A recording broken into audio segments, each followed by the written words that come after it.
The childhood friend who grew up in my family was selected by the factory for overseas training this year, but his first love tried to drug his drink to make him miss this opportunity and stay behind. I couldn't bear to see everyone's hopes for him crushed, so I told my parents the truth. My parents were furious and reported it to the police. His first love was arrested and hanged herself, unable to bear the public scorn. The childhood friend who later achieved fame blamed me for it all.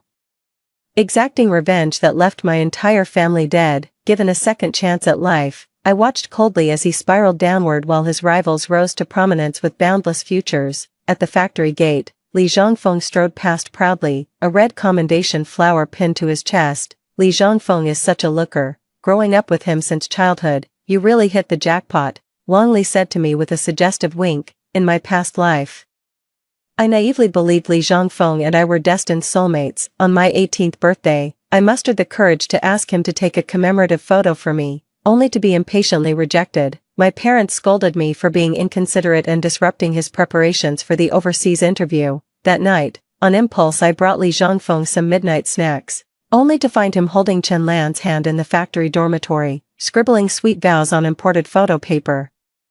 Once Li Zhongfeng returns from abroad, Qinghe, you'll be living the high life as a wealthy wife. Wang Li's teasing remark snapped me out of my reverie. A wealthy madam, as the daughter of the county academy's headmaster, I've never known hardship and cared little for vanity, but I couldn't bear seeing Li Zhongfeng's decade of scholarly dedication come to nothing, so I, who never believed in fate, found myself praying for blessings at the temple. On the morning of the interview, wanting to start things off on the right foot, I went out at dawn to buy a celebratory cake. As I cheerfully carried it home, I spotted Chen Lan, who shouldn't have been there, skulking near the bike shed, whispering with some man. Does this drug actually work? Don't you worry one bit, girl. Folks back home swear by this stuff. Even the strongest-willed person will become putty in your hands after drinking it. My face flushed crimson as I eavesdropped, initially thinking Chen Lan intended the medicine for her household pets. To my shock, Chen Lan snatched the package and declared, I couldn't care less about his compliance, I just need him to miss tomorrow's flight abroad. Well said. Once men go overseas, do they ever remember their families? The man leered toward our house, greed dripping from his voice. Just secure your marriage into the Lin family,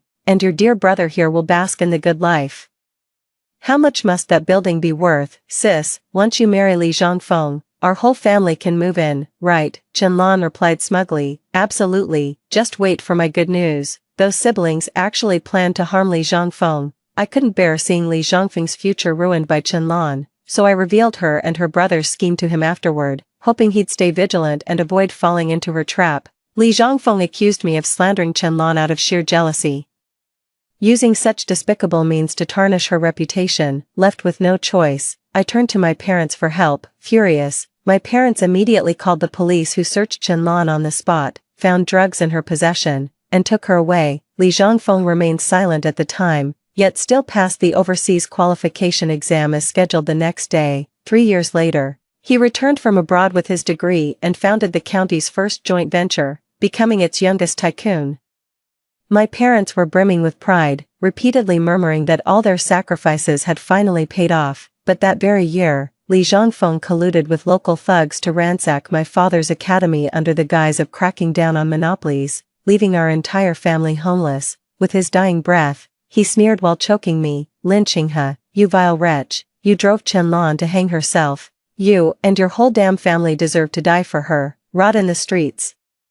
That rainy night in the abandoned factory, after assaulting me, he still wasn't satisfied. He had someone bring an iron rod and shattered all my limbs. Now reborn, I'll never meddle with that ungrateful bastard's fate again. Li Zhongfeng's parents abandoned him at home and never returned. He struggled alone in rural poverty, often going hungry and lacking proper clothing. Yet he displayed extraordinary intelligence from childhood, memorizing the entire Xinhua dictionary by age 5. After he started school, my father, recalling their family connection, feared his talents would be wasted in poor village conditions, and specially arranged his relocation to our county town. Treating him like his own son, Dad enrolled him in the county's best tutoring program and personally selected every necessity from food to clothing. After sweeping first place in county and city-level competitions consecutively, this overseas opportunity was his golden ticket to transform his destiny. I'd made up my mind, Li Zhongfeng would walk his own path without any further interference from me. On interview day, Dad had the chauffeur polish the car to a mirror shine at dawn, waiting cheerfully in the courtyard. Soon after, Mom came rushing in panic. Guoqiang, something terrible, Zhongfeng, he's vanished. Dad thought he misheard. What do you mean she's gone? I've turned the whole house upside down, checked the bathroom, the rooftop, but there's no sign of Zhongfeng anywhere. Dad went pale and staggered. I rushed to steady him. Don't panic, Dad, maybe he just went ahead to report at the factory. He patted my hand. Qinghe makes a good point. Alright, Lao Zhang, take a few colleagues and comb through the neighborhood one more time. Shaoli, hop on your bike and check all Zhongfeng's usual hangouts, friends' houses included. Move it. The search dragged on until the foreign VIP had already left for their return trip.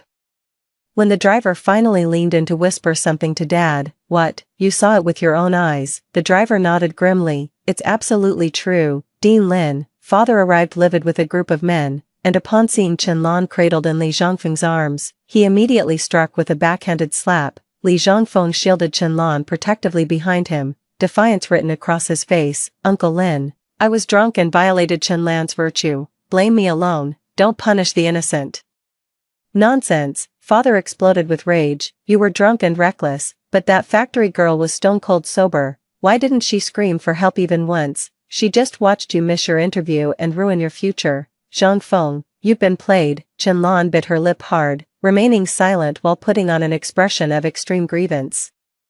Seeing this, Li Zhongfeng said with tender concern, "A girl's reputation means more than life itself. She'd be terrified of drawing attention. How could she possibly cry out? She's worried about her reputation. But do you realize skipping the factory's selection process without reason is tantamount to deceiving leadership? That's a serious offense." Li Zhongfeng had been sharp-witted since childhood. How could she not understand the gravity of the situation? "Missing the interview was my mistake. I'll take full responsibility and won't drag Uncle Lin into this." The father, who'd been holding himself together all this time, went pale and collapsed upon hearing these words. I quickly steadied Dad and helped the driver carry him back home. "Qinghe," Li Zhongfeng stopped me with guilt in his eyes. "I know you've had feelings for me since childhood, but my heart already belongs to Qianlan. There's no room for anyone else. And I owe you an apology." I smiled faintly. "You flatter me, Brother Zhongfeng. Some people are all ambition but lack substance. When they meet their kind, attraction is inevitable." Li Zhongfeng's face darkened instantly. Qianlan wore the aggrieved expression of someone suppressing their anger. I was too naive back then, not understanding that relationships require social compatibility. In my past life, I too had resented why Li Zhongfeng became infatuated with Qianlan. A woman of lowly birth and no redeeming qualities. Now I finally see things clearly. Doesn't Li Zhongfeng's journey from countryside to town, humble yet ambitious mirror factory worker Qianlan's situation perfectly, compared to my silent concern without true understanding? They're obviously kindred spirits. Anticipating trouble, I'd already arranged for a county hospital doctor to stand by at home. Now it finally came in handy. Thank goodness Miss Lin had the foresight to call me for duty, or your father would have been in real danger this time. I stood with bowed head by Father's bedside. There was no foresight involved, just finally seeing Li Zhongfeng for who he truly was. Mother held my hand, gazing at Father lying unconscious as tears streamed down her face. After Dad woke up, Li Zhongfeng, who'd been missing for ages, finally showed up, but he didn't come to apologize. Instead, "Uncle Lin, I beg you, please let me marry Qianlan." Dad thought he'd misheard and made Li Zhongfeng repeat it several times. "You're actually going to marry her?" Uncle Lin heard right. "I, Li Zhongfeng, swear I'll marry no one but Qianlan." Mom wiped her tears, trembling with rage. "Have you lost your mind?" Qianlan fell to her knees with a thud, tearfully pleading. "I belong to Zhongfeng now. If I can't marry him, I'd rather die." Between the lines, she kept insisting on proper marriage arrangements while deftly shifting all blame onto Li Zhongfeng. It was all Li Zhongfeng who ruined her virtue. She hadn't done anything wrong. How dare this swindler make a scene here? "Old Zhang, call the police, have her taken away." Hearing this, Li Zhongfeng clutched Qianlan tightly and shouted at his mother indignantly. "Aunt Zhang never treated me as family. Tell me, if I were your biological son, would you treat his beloved this way?" How absurd. Everyone in the Lin household knew that Li Zhongfeng was more like a true Lin family child than I, their biological daughter. After he came to our home, Mother would specially arrange the kitchen to prepare him gourmet meals and seasonal fruits daily, privileges I didn't always get, but Li Zhongfeng never missed a single serving. Even when he had just a minor cold or fever, Father would take leave from work to stay by his bedside around the clock. Dad spoiled him rotten. 4 years he never lifted a finger around the house, had everything handed to him on a silver platter, living more comfortably than me, his own flesh and blood.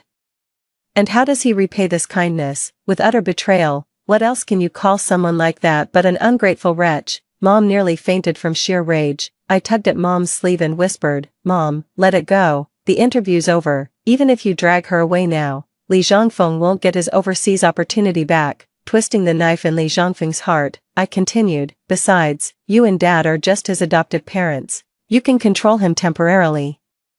But can you really dictate his whole life? Why not give them your blessing? Let him move out with Chenlan." Hearing my suggestion about them moving out, Chenlan visibly panicked. "Miss Lin, I don't mind your jealousy or wanting to kick me out, but Zhongfeng Li grew up with you. No matter how angry you are, you shouldn't drive him away too." Though she claimed to have Zhongfeng's best interests at heart, she was really afraid of enduring hardships if they moved out together. Father wouldn't allow it either. How could he watch the child he'd poured his heart into raising throw away his future? Propping up his frail body, he sat up and looked earnestly at Li Zhongfeng as he spoke. "Have you ever considered that to achieve success and establish yourself in society, you'll need a cultivated wife to help navigate social connections?" Casting a contemptuous glance at Chenlan, he added, "But this girl's whole family are idle good-for-nothings from the streets. They won't just fail to support your future advancement, they'll actively hold you back." Li Zhongfeng's eyes flickered uncertainly, visibly wavering in his resolve. Seeing Chenlan in tears, he stubbornly insisted, "I couldn't care less about these things." Clenching his fists, Father finally sighed deeply. "Fine, have it your way then. Have you lost your mind? How could you let Zhongfeng run wild like this?" After Li Zhongfeng left, Mother was so frantic she kept stamping her feet. I poured Dad a glass of warm water and reassured Mom, "Don't worry, Dad must have his reasons." Dad patted my hand gratefully. "Our Qinghe always understands her father best. People only mature through hardship. Since he's made up his mind, let him learn life's lessons the hard way. He'll come around eventually." On the day Li Zhongfeng and Chenlan moved out, I personally handed Chenlan her factory employment records. "As of today, you're no longer employed at our factory. Nor are you connected to the Lin family in any way. From now on, your marital life depends entirely on your own choices and efforts." Chenlan took the file and leafed through it repeatedly. She wasn't highly educated, so I couldn't understand what she was checking for. I asked her, "What exactly are you looking for?" "I've already had accounting settle Chenlan's rightful wages, and all the clothes we previously gave her were packed for her to take. I can't think of anything else we owe her." Chenlan suddenly glared at me and said indignantly, "Li Zhongfeng grew up in your household. Now that he's starting his own family and career, shouldn't Dean Lin offer some support?" It finally dawned on me, they were blaming my parents for not giving them settlement money. Though Li Zhongfeng stood silently beside her, the resentment in his eyes made it clear he shared her sentiments. "Humph, what an ungrateful wretch." China's marriage law clearly states that children have a legal obligation to support their parents. Filial piety isn't optional, it's enforceable by law. Am I right, Li Zhongfeng? He frowned impatiently. "So what? Get to the point." I smiled faintly. "Since you're so well versed in the law, perhaps you could enlighten me. Which statute requires adoptive parents to fund their child's home purchase, wedding arrangements, and lifelong living expenses? What's this, treating my parents like ATMs?" My sarcasm made Li Zhongfeng's face alternate between pale and flushed, utterly mortified. "It was you who insisted on bringing him from the countryside to town, just because he seemed bright. Since you took him in, you'd better see this through." "So that's what they really thought?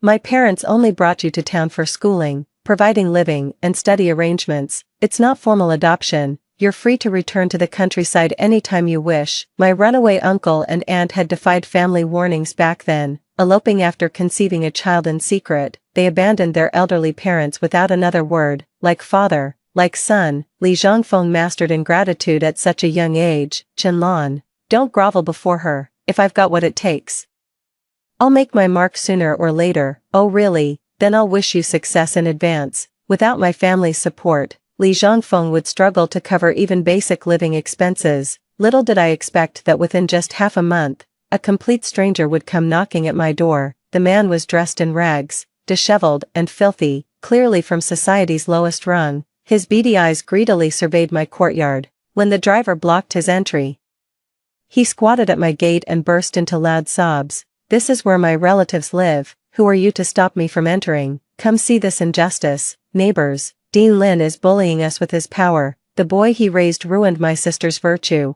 and now they won't even let me through their gates. My beautiful young sister had her heart broken by that family for nothing." His shameless behavior quickly drew a crowd of onlookers. I recognized him instantly. It was Chen San.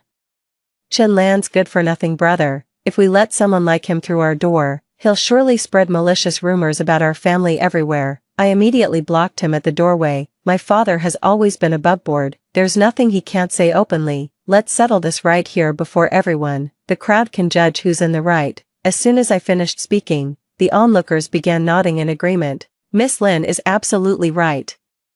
Dean Lin has an impeccable reputation in our county, fair and just in all matters. You may speak freely here. Qian San glared at me venomously and hissed, "Fine, since you insist, I'll lay it all out right here. Don't say I didn't warn you, Miss Lin." My brother-in-law had loving parents of his own, but that old fox Lin Guiqiang saw how bright he was, how promising his future could be, and tore him away from his real family. Not only was he separated from his parents for over a decade, the Lin family routinely abused him and treated him like a servant. Just because he missed his chance to study abroad, they heartlessly kicked him out. Tell me, folks, have you ever seen such ungrateful backstabbers? The murmuring crowd shook their heads. Who knew Dean Lin was this kind of person behind closed doors? I calmly responded, "First of all, it's true that Li Zhongfeng was born in the countryside. See, she admitted it." Qian San laughed triumphantly.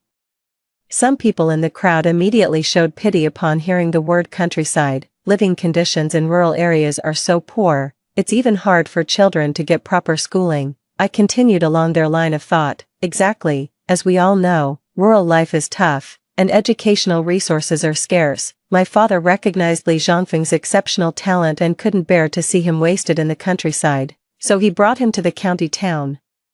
My father only wanted to provide him with a good learning environment and better education. As for abuse, that's absolutely out of the question. Just ask any of our neighbors or workers. Qian San snapped angrily. Your family would obviously take your side. At that moment, a neatly dressed young man stepped forward. I'm Li Zhongfeng's co-worker, Zhou Qingxi. I can vouch for Miss Lin. Li Zhongfeng wears designer clothes and has fair, delicate skin. There's not a single sign of mistreatment.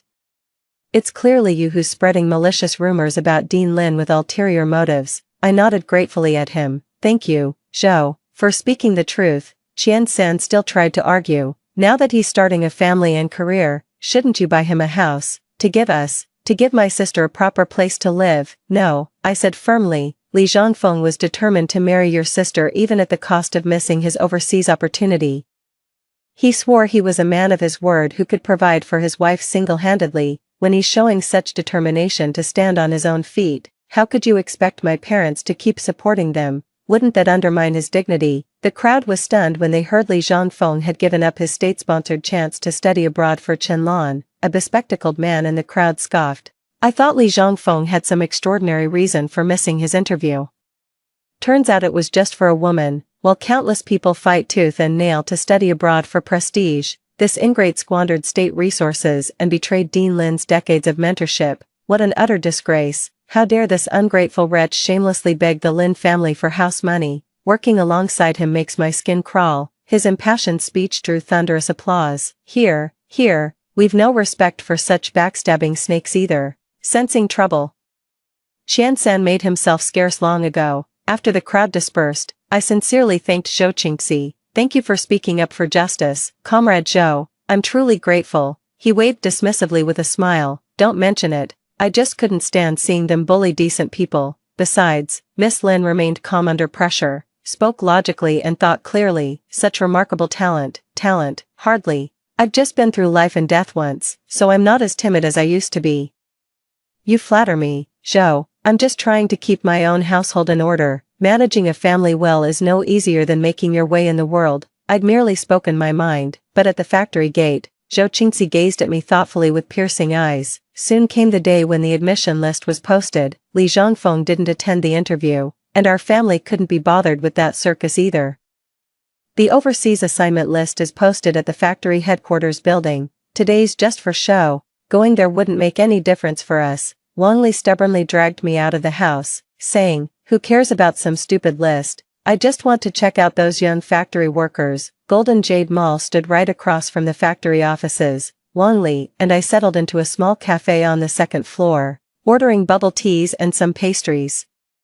Silently watching the bustling crowd below. This year's study abroad list is quite the spectacle. The factory's two best technicians competing for the sole overseas opportunity. Let's see who comes out on top, Longley muttered under her breath. These folks probably don't even know your Li Zhongfeng missed the interview. What a shame. Only the factory management knows the selection results. These workers outside remain clueless about the real situation. The moment she finished speaking, she nudged my arm. Look who's over there. Across the street stood Li Zhongfeng and Qianlan. Unmistakably, Qianlan was carrying a grocery basket, apparently out shopping when she happened to pass by. Seeing the crowd gathered at the factory gate, Li Zhongfeng's face darkened as he quickened his pace to leave. Isn't this technician Li? The list is about to be announced. Perfect timing. Just as Li Zhongfeng was about to decline this kind gesture, the crowd by the bulletin board suddenly erupted. Spring 1984 overseas study opportunity. Zhou Qingxi. The worker froze, meeting Li Zhongfeng's icy stare, then muttered awkwardly, "Why wasn't technician Li selected?" No wonder Li Zhongfeng looked so grim. Though Zhou Qingxi worked with him in the technical department, they'd never given an inch to each other. They clashed professionally while fiercely competing for the factory's outstanding producer title behind the scenes. For Li Zhongfeng, anyone else getting this opportunity would have been tolerable. Zhou Qingxi being the sole selection left him tossing with envy all night. Utterly tormented, Li Zhongfeng icily shook off the hand, her retreating figure betraying undisguised anguish in that fleeting glance. Qianlan approached just as his dejection became visible. Longley nudged me again. Look, the drama's starting. Tears welled up in Qianlan's eyes as she gazed at Li Zhongfeng with wounded pride. Zhongfeng, are you blaming me? Li Zhongfeng clenched his fists, struggling to contain his emotions before finally reaching out to gently tuck Qianlan's wind-tousled hair behind her ear. How could I? Even without going abroad, my future achievements won't necessarily pale in comparison to theirs. Longley clicked her tongue in astonishment. So this is Li Zhongfeng's weak spot. I couldn't care less about his personal affairs.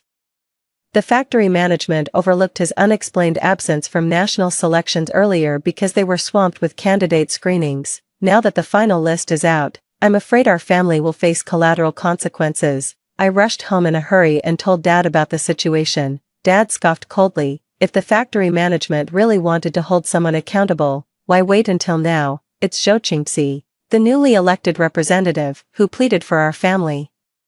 The reasonable leadership recognized we were also victims in Li Zhongfeng's mess, so they let it slide. Father's always been fair-minded, and with Zhou Qingxi's intervention, we managed to avoid trouble. But Li Zhongfeng, what a pity for Zhongfeng. Father sighed. Promotion seems forever out of his reach, considering he squandered the factory's investment in him. Merely revoking his promotion eligibility was actually lenient, but how many decades does one have to start over? Soon I had no time to dwell on it. Madame Zhou, Qingxi's mother, came to propose marriage. Mom asked for my opinion. It's my fault. I always assumed you'd eventually marry. Never gave serious thought to your marriage prospects. She patted my hand with a smile. Your father and I think Zhou Qingxi is quite a catch. Comes from a respectable family, dependable character, with opportunities to study abroad. Half the girls at the factory secretly admire him, yet he's never shown interest. A man of loyalty and principle, unlike your mom's face clouded with worry again at the mention of Li Zhongfeng. Setting down my half-knitted sweater, I said, I'm quite fond of Comrade Zhou too. He's open-minded and considerate, always respecting my thoughts and opinions, qualities that are truly rare these days. With matchmakers exchanging gifts, the wedding date was soon settled, on that day filled with roaring drums and deafening firecrackers. I boarded the wedding car wearing a red bridal veil. As the car engine started, a slender yet strong hand with distinct knuckles reached through the window, saying, Here sweetheart, have something sweet first. It was a chocolate candy. I took it and nibbled gently, feeling the sweet flavor melt blissfully in my mouth. The wedding car hadn't gone far when it suddenly stopped, with heated arguments erupting outside, peeking through the curtains. I saw a rickety bicycle pulling a shabby bridal sedan chair blocking our way at the intersection, neither party willing to yield. As for Li Zhongfeng, though dressed in traditional red groom's attire, his wrinkled outfit looked utterly lackluster. In just a few months, he'd become noticeably gaunt, his complexion sallow. The wedding sedan behind him was dilapidated, its curtains patched with crude mending. Not a single decent dowry item followed the procession. Were it not for Li Zhongfeng's groom attire, who'd guess this was a wedding? Li Zhongfeng seemed to sense being watched, locking eyes with me unabashedly. I hastily dropped the curtain and smoothed my hair. After the wedding, Li Zhongfeng secretly came to see me. "Qinghe, why did you marry Zhou Qingxi? You know perfectly well he and I don't get along. Why would you?" Not wanting to engage further, I brushed him off with, "Him being a decent man is reason enough." Their mutual dislike suited me just fine. It meant I wouldn't have to see Li Zhongfeng often after marriage. "How could you treat marriage so recklessly, Qinghe? Be honest with me, do you still have feelings for me? Are you rushing into marriage just to get back at me and Chenlan? What shameless audacity." I nearly vomited from disgust. When he saw me staring at him silently, he actually blurted out, "Qinghe, I regret everything. I originally thought it was just missing one overseas opportunity." Even without going abroad this time, many master technicians in the factory became technical experts without ever leaving the country. A faint smirk played on my lips, my eyes brimming with derision. He's always had an inflated opinion of himself, acting like the world owes him favors. Why should everything revolve around him? Chenlan's place was downright shabby, cramped enough to make turning around difficult, with a leaky roof during rains. The technical manuals I'd brought back from abroad were completely soaked. The next day, I'd planned to sun-dry the books to salvage what I could. The moment I got up, I saw Qian San selling those precious documents as scrap paper to the recycling station. Listening to his complaints, I couldn't decide whether to laugh or cry. Those technical manuals that Li Zhongfeng guarded more carefully than his own life, never even letting me flip through them, were now being sold as waste paper by that illiterate Qian San. What can you do about it? Didn't you choose Chenlan and her family yourself? But I regret it now. Qinghe, you saw me about to make a mistake. Why didn't you stop me? If you'd stopped me back then, I'd be the one studying abroad now, getting fast-tracked for promotion at the factory after returning. And marrying you. How absurd. Didn't I stop him in my past life, only to be repaid with betrayal that got my whole family killed? He's blaming me just to avoid being labeled heartless, making me the villain so he can have both career success and romantic bliss. What a cunning scheme. But I've learned one thing, no good deed goes unpunished. Respect others' choices and rein in unnecessary pity. I pushed him away. Li Zhongfeng, you're mistaken. Whether you marry Chenlan or not has absolutely nothing to do with me. In this lifetime, whether he succeeds or fails, becomes wealthy or remains poor, none of it concerns our Lin family. On the homecoming day, though my parents greeted me with apparent joy, their brows were shadowed by unspoken worry, not wanting to ask too much in Zhou Qingxi's presence. I took advantage of Mom showing me the new apartment to make some discreet inquiries. Mom said after Qian San realized Li Zhongfeng's technical manuals were valuable, instead of selling them as scrap paper, he offloaded the entire batch at rock-bottom prices to a private factory he knew. He didn't spend a dime of that money on home repairs or groceries, let alone getting Zhongfeng proper work supplies. Every cent went straight to the gambling dens. When Zhongfeng went to collect the debt, that bastard Qian San not only refused to pay, but cursed him as a worthless good-for-nothing who can't earn his keep yet eats like a horse. To be fair, Li Zhongfeng was book-smart but practically useless at anything else. Not only did they hurl insults, but they actually beat Zhongfeng senseless. That heartless Chenlan just stood by watching as her brother beat him half to death, even disfigured his face. Mom's eyes welled up with tears as she spoke. Our factory policy states that workers with prominent facial scars cannot be assigned to export production lines. That way, even if restrictions ease in 10 years, Li Zhongfeng won't be young anymore. Patting Mom's back gently, I reassured her, not getting into foreign trade isn't the end of the world, as long as he's willing to work diligently. With his education he could support himself as a technician or engineer. Mom immediately caught my implication. Qinghe, are you suggesting, Mom? I'll say it again, he's not your biological son. You know what they say about never truly knowing someone's heart. When things were going well for him before, he showed no gratitude. Now, don't even bother expecting anything. My parents finally saw Li Zhongfeng for the ungrateful wretch he was and resolved to cut all ties with him completely, to everyone's shock. 3 months later Li Zhongfeng showed up kneeling at our doorstep with Chenlan heavily pregnant by his side, with only Mom home. I worried she couldn't handle the situation. Zhou Qingxi immediately accompanied me, rushing back upon getting the news. After just a few months apart, Li Zhongfeng now bore a scar running from eyebrow to chin that completely disfigured his once handsome features. Streaks of silver now threaded through his jet black hair as he knelt hunched over, making it hard to believe he was barely past 20. Li Zhongfeng's eyes burned with jealousy and resentment as he watched Zhou Qingxi carefully supporting me. Before marriage, he'd always outshone Zhou Qingxi in every way. Mere months later, Zhou returned from abroad with boundless prospects while he couldn't even afford decent clothes. How could a prideful man like Li Zhongfeng not seethe with hatred? Qinghe, please put in a good word with Uncle Lin for me and Chenlan so we can move back home. If Uncle Lin hadn't been so strict back then, I wouldn't have rebelled and done something so foolish. I promise I'll never talk back to him again and will follow his arrangements. Even now, he still doesn't realize his mistake. His words still imply my father interfered too much. Sis Qinghe. Chenlan spoke with a sallow complexion. Let bygones be bygones. We're family now, and the child in my womb will one day call you aunt. How convenient for her to claim kinship. Too bad I want no part of it. Undeterred by my silence, she shamelessly pressed on. Zhongfeng may never go abroad, but our child will carry his torch, getting into a top university someday and bringing honor to the Lin family. So you're saying our family should cover their children's education expenses too? You and I were merely factory colleagues before, and now even that connection is gone. You'd better address me as Miss Lin from now on. As for Li Zhongfeng, you claimed our Lin family was cold-hearted while only Chenlan treated you sincerely despite your background, even secretly bringing you imported treats and gifts. But did it ever occur to you how an ordinary factory girl could have obtained those imported goods without my tacit approval? The moment these words were spoken, the two kneeling at my doorstep turned deathly pale. Chenlan's face drained of color. She clearly never expected I'd known about her affair with Li Zhongfeng all along, yet chose to remain silent even during the wedding. Now when everything has changed, I've suddenly exposed her true nature. She shrieked in disbelief. How could you possibly know? That's impossible. Until my dying breath in my past life, I never understood why Li Zhongfeng chose Chenlan, plain-looking among all the pretty girls at the factory, reborn into this life. I watched closely and finally uncovered their dirty little secret. Li Zhongfeng glared fiercely at Chenlan. Is what Qinghe said true? No, it's not true. Those things were all my hard-earned savings for you. The panic in her eyes betrayed her guilt, sending Li Zhongfeng into a rage. He slapped her hard across the face. You bitch, you've ruined my entire life. If you hadn't drugged my drink and seduced me, making me miss my chance to study abroad, I'd be a department head by now. Would I be living hand-to-mouth like this, freezing my ass off without even a decent winter coat?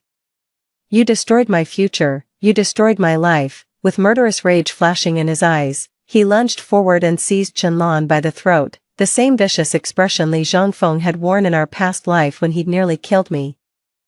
This isn't the place for settling scores, Li Zhongfeng, take your grudge home. No sooner had I spoken than Chenlan let out a piercing scream, crimson spreading beneath her. Li Zhongfeng's face drained of color as he released his grip, shouting at me, get her inside, fetch a doctor, now. Zhou Qingxi, who'd been standing silently beside me, finally spoke up. Should we let them in? This is literally life and death.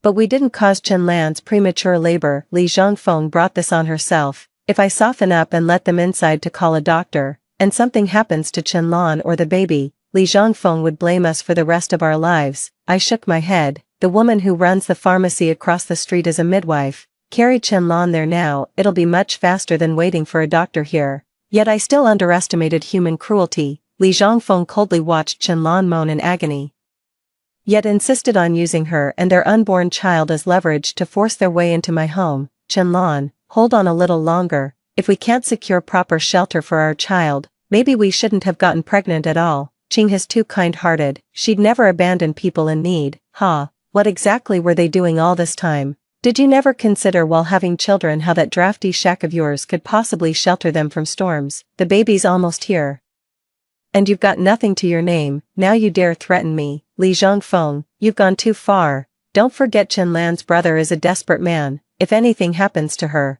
what's left of your pretty face won't survive either. With that, I took Zhou Qingxi home. No matter how Li Zhongfeng pleaded or raged, my door would never open for him again. 5 days later, news arrived simultaneously of Chen Lanqing's daughter and Li Zhongfeng hanging themselves. Father didn't utter a word upon hearing it. aging visibly in an instant. After a long silence, he finally asked the messenger in a low voice, "Did he leave any last words?" The man replied with a peculiar expression, "Yes, the night before." He kept muttering deliriously about dreaming he'd returned from studying abroad and become factory director. She kept rambling about how this life wasn't real. My parents didn't understand what she meant, dismissing it as the delirious ravings of a disturbed mind before death. Only I knew the truth. Jean Fengli took her own life because she'd likely remembered everything from her past existence, waking to find reality so cruelly distant from her dreams. She couldn't bear the chasm and chose to end it all. I don't know how many second chances life offers, but I'm certain that selfish, blame-shifting snakes like Li Zhongfeng would meet miserable ends no matter how many do-overs they get. Zhou Qingxi came to take me home as snowflakes began drifting down. When I reached out to catch one, he anxiously pulled my hand into his coat pocket to warm it. "You're a mother now, yet still acting so childish. What if you catch cold?" Smiling, I linked arms with him. "True, I'm not a child anymore, just the mother of one." Zhou Qingxi lifted me up joyfully. "Really, I'm going to be a father. Qinghe, you're heaven's greatest gift to me." You are too, reborn with him, our baby. And loving parents, this is heaven's most precious gift to me. The end. Story 2. On my 65th birthday, I died of overwork. My husband, Gu Changxing, was busy remarrying his first love and couldn't come to see me off for the last time. My son was eager to please his biological mother and blamed me for picking him up in the snow all those years ago. The grand wedding made everyone envy the twilight love of the two old professors, and they thought the original wife was vulgar. In the end, no one was willing to pay for my burial. Only a thin and tall man silently took out all his savings to buy me the best gravestone. He was still wearing the red string bracelet I gave him all those years ago. When I opened my eyes again, I was back at the age of 17. This time, between romantic charm and honest simplicity, I chose the latter. 1. Lying in the hospital bed, I could clearly feel that my life was coming to an end. The doctor said that my illness was caused by excessive fatigue. Over the past few decades, I had devoted myself wholeheartedly to my family, and it had worn out my body, but I didn't regret it. Although I, Zhao Tsuetsue, came from a rural area and didn't have much education or academic qualifications, compared with women in the city who had read a lot of books, I was also rarely capable. In that era, I saved money bit by farming, slaughtering pigs, carrying cement, and picking up garbage. I lived frugally to support my husband, Gu Changxing, in his studies, and I also managed to make connections everywhere to arrange a job for him. I helped him rise from a down-and-out educated youth in the countryside who had lost both parents and had nothing to a decent and well-known old professor at a prestigious university now. Gu Changxing was not only humble but also very affectionate towards his wife. Everyone envied me for my good fortune and my sharp eye for choosing a man, even the son I picked up in the snow.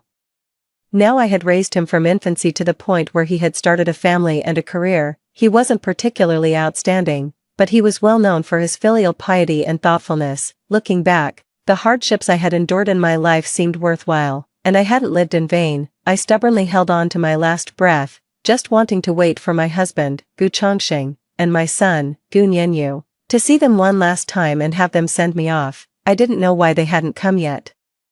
Maybe there was a traffic jam on the way. I had just bought the car that Nianyu had been longing for. He was probably driving very carefully, so he was a bit late, or maybe Changxing had encountered an urgent matter at work. In recent years, he had become very busy and was always on business trips abroad. He was already so old, and the school didn't seem to care about him. Anyway, they must have been held up by something. In the past, I would have waited patiently without making a sound.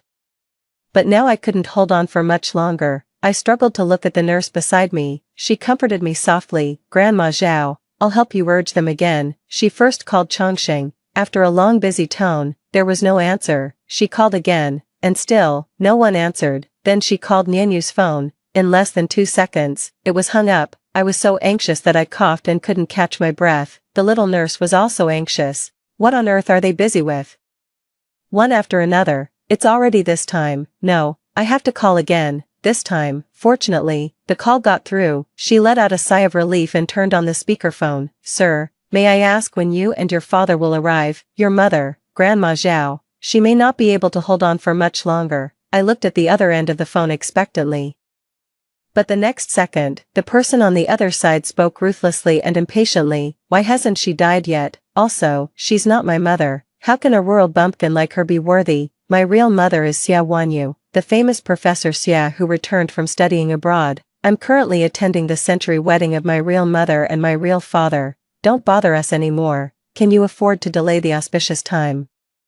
As for that old hag who has shamelessly occupied my mother's position for decades, she should be sensible and close her eyes and die quickly. After saying that, he hung up coldly without a trace of nostalgia. The little nurse was shocked and stood there speechless. My head was buzzing. It was like countless thunderbolts were crashing down one after another. Was this still my son? My son, Gu Nianyu, was well known for his filial piety. How could he say such things? Also, wasn't he an orphan I picked up in the snow? How could he be the son of Xia Wanyu? How could he be the son of my husband, Gu Chongqing, and Xia Wanyu? Weren't they just simple senior and junior fellow students? What century wedding? My husband was going to marry someone else on the day I was about to die. I simply couldn't understand and couldn't believe it. Anger and doubt filled my chest. My chest rose and fell rapidly. My whole body kept shaking, and my muscles spasmed uncontrollably.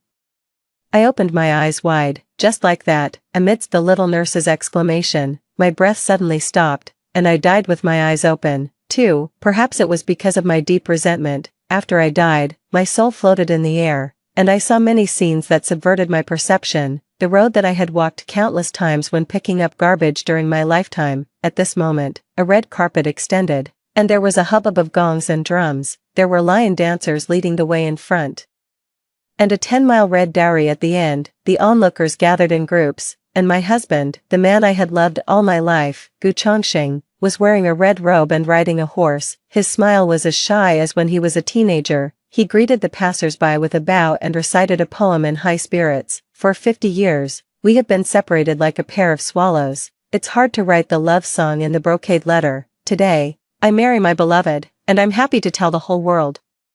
Behind him was an exquisite and eye-catching 8-person sedan chair. Xia Wanyu sat in the sedan chair, wearing a phoenix crown and a wedding dress, with a beautiful face. The magnificent procession attracted everyone's attention. What a grand Chinese-style century wedding. It was so imposing that it was blinding. When I married him, he said that the conditions were temporarily difficult, and he didn't have the ability to give me much. After he achieved something in his studies, he would make up for me with a grand wedding. I believed him and didn't ask for any betrothal gifts. I wholeheartedly supported his studies with my life. Later, when there were better conditions, he said that as a professor and at his age, having a wedding would not only make people laugh but also affect his work. I believed him again and comforted myself that life was for myself, and what was the use of so much grandeur? What's more, now that the family was full of children and grandchildren, it was better to save some money. Even after retirement, I still went out to pick up garbage with my retirement salary, just to save some money for them.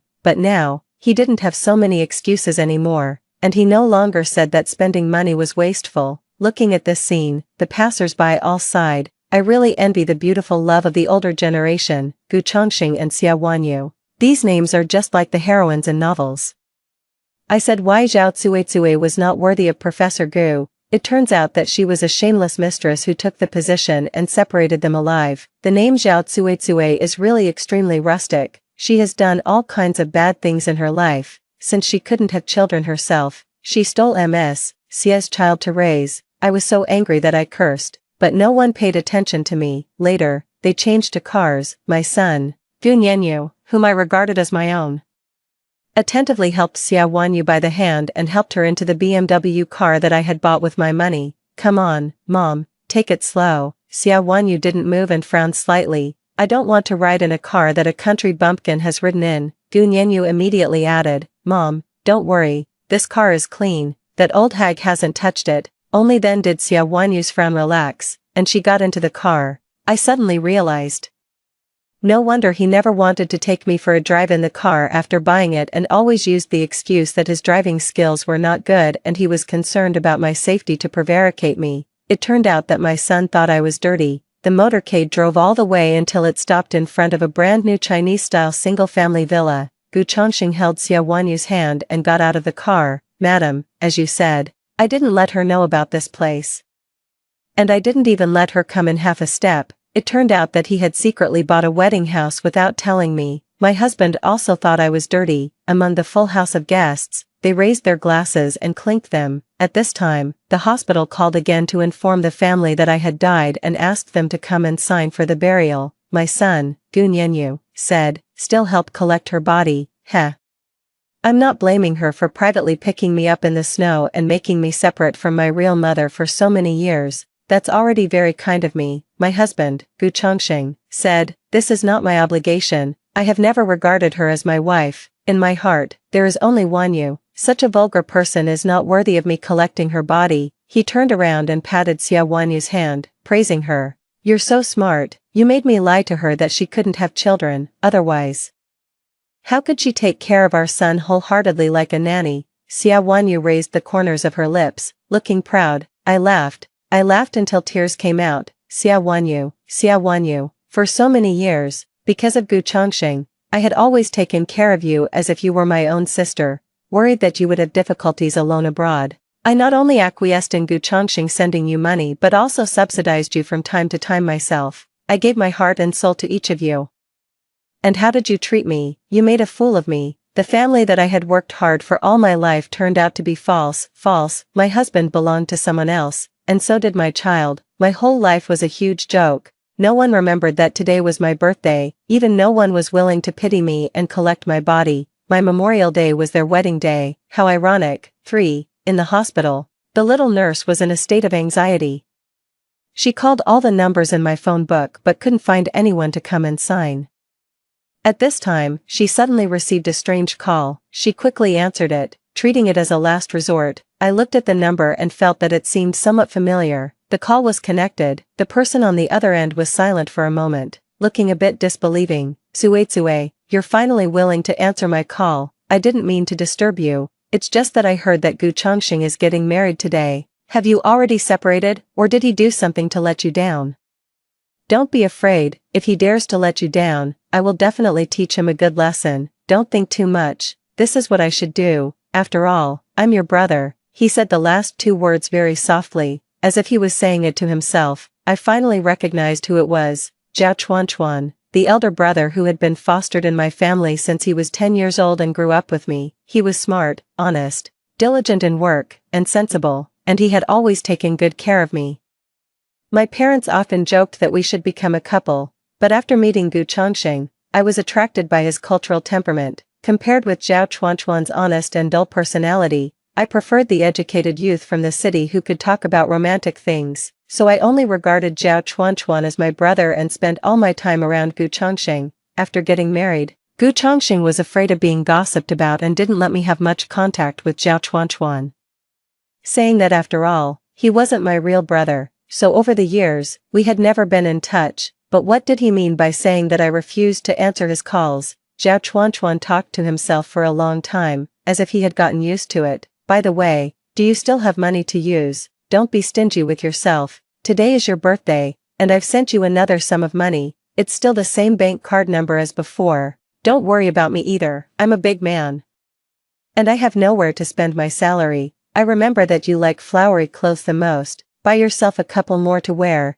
You look good in anything. My nose twitched, and big tears fell. Over the years, only he had still been as good to me as ever. No wonder the number seemed familiar. I had seen it a few times on Gu Chongqing's phone. The bank card number must have been given to him by Gu Chongqing pretending to be me. And it was actually Gu Chongqing's own. Over the years, he had been hiding from me and spending the money that Zhao Chuanchuan sent. As for clothes, he had never bought me a single piece. I hadn't bought myself new clothes for many years either. My husband and son both said that I was old, my figure was out of shape, and it didn't matter what I wore. The little nurse went from being confused at first to feeling sorry. Finally, she couldn't help but interrupt with a choked voice. Excuse me, Grandma Zhao passed away just 2 hours ago.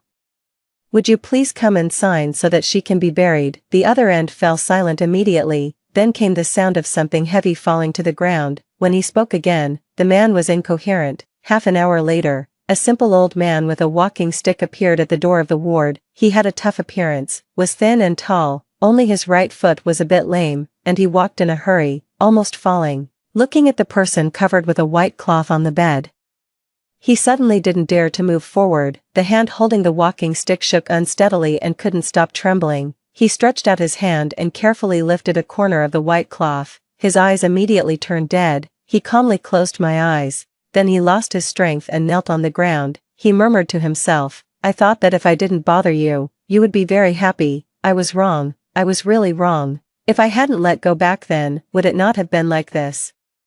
He covered his chest and actually vomited out a mouthful of blood. It was as dazzling as the worn-out red string bracelet on his wrist. After a long time, he took out the banknotes wrapped in a cloth from his pocket, one by one, as small as 1 yuan, together with the bankbook. He handed them to the little nurse. "Please help me buy the best gravestone and bury her. Thank you." Only then did I realize the secret that he had never told in his life: regret, resentment, anger, sadness, and powerlessness, all kinds of emotions intertwined. If I could live my life again, I would definitely not live like this. Suddenly, it went dark in front of my eyes, and I completely lost consciousness. 4. Tsue, are you going to give all of your and Brother Chuan's work points today to Educated Youth Gu and Educated Youth Xia? The scorching sun shone through the gaps in the straw hat, burning hot and blinding, yet also incredibly real. I had actually been reborn and returned to the year when I was 17. At that time, Gu Chongqing and Xia Wanyu had been in the countryside for a year and a half. Unlike other educated youths, they rarely did farm work in the fields. If they didn't work, they wouldn't get work points, and without work points, they naturally couldn't get rations. At first, they relied on the savings and rural subsidy they brought from the city. Later, they met me. With a single sentence from Gu Chongqing saying that he wasn't in good health, I took on most of the farm work for him and Xia Wanyu and managed to get my work points transferred to them through some backdoor channels. He complained that the food in the collective canteen wasn't nutritious enough and that he had to fight for it, so I prepared good meals for them every day and invited them to my home to eat. As time went by, they took my efforts for granted and even gradually became more and more demanding. Just like now, the two of them wanted to leave after only working in the fields for 5 minutes. It was clear that they didn't want to exert any effort at all and were counting on me to do all the work, and for the work I couldn't finish, Zhao Chuanchuan would naturally help me. In other words, Zhao Chuanchuan and I were helping them earn work points together. Not far away, a slender and fair boy and girl walked over together. At 18, Gu Chongqing had a delicate and handsome face, exuding an arrogant scholarly air. He handed me a lotus leaf that was almost wilted from the sun and spoke in a refined manner. "Tsue, you are the big dewdrop beneath the lotus leaf, and I am the smaller dewdrop on the lotus leaf. I think this lotus leaf suits you very well, so I'm giving it to you." Seeing that I didn't respond, he thought I was once again charmed by his literary romance. A look of complacency, as if everything was under his control, flashed across his eyes. "Wanyu and I don't feel well today, so we'll go back first. Please be kind enough to allocate a few more work points to us." Then he added, "Oh, by the way, we want to eat wild pheasant and wild apples tonight to replenish Wanyu's nutrition. She was exhausted yesterday and needs to recuperate.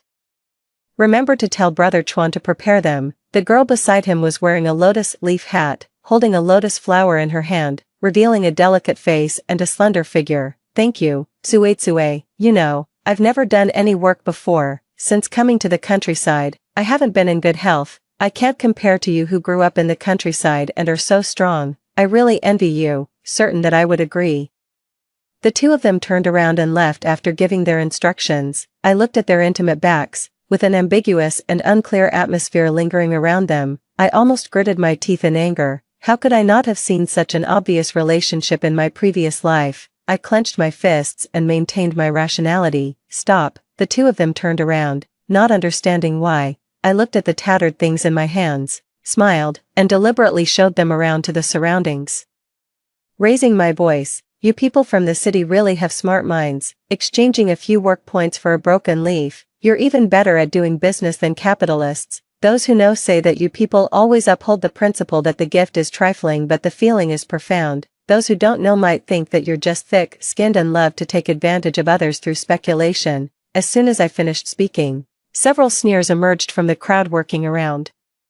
Gu Chongqing's face changed slightly, looking a bit embarrassed. Xia Wanyu was also very surprised. "Tsue, what do you mean? This lotus leaf was carefully picked by Brother Chongqing for a long time and given to you specially. Oh, so it seems that you have the leisure to go boating on the river and pick flowers, but you don't have the strength to work." On the surface, You are educated youths responding to the call to go to the countryside for re-education, but actually, your thinking is backward, and you're here on vacation and to retire, right? As soon as these words were spoken, they immediately resonated with the crowd and aroused dissatisfaction, especially the other educated youths who had come to the countryside but were working honestly. They had long been frowned upon, these two taking shortcuts. I haven't seen educated youth Gu and educated youth Xia in the field several times since they came to the countryside. That's right, we've all gotten tanned.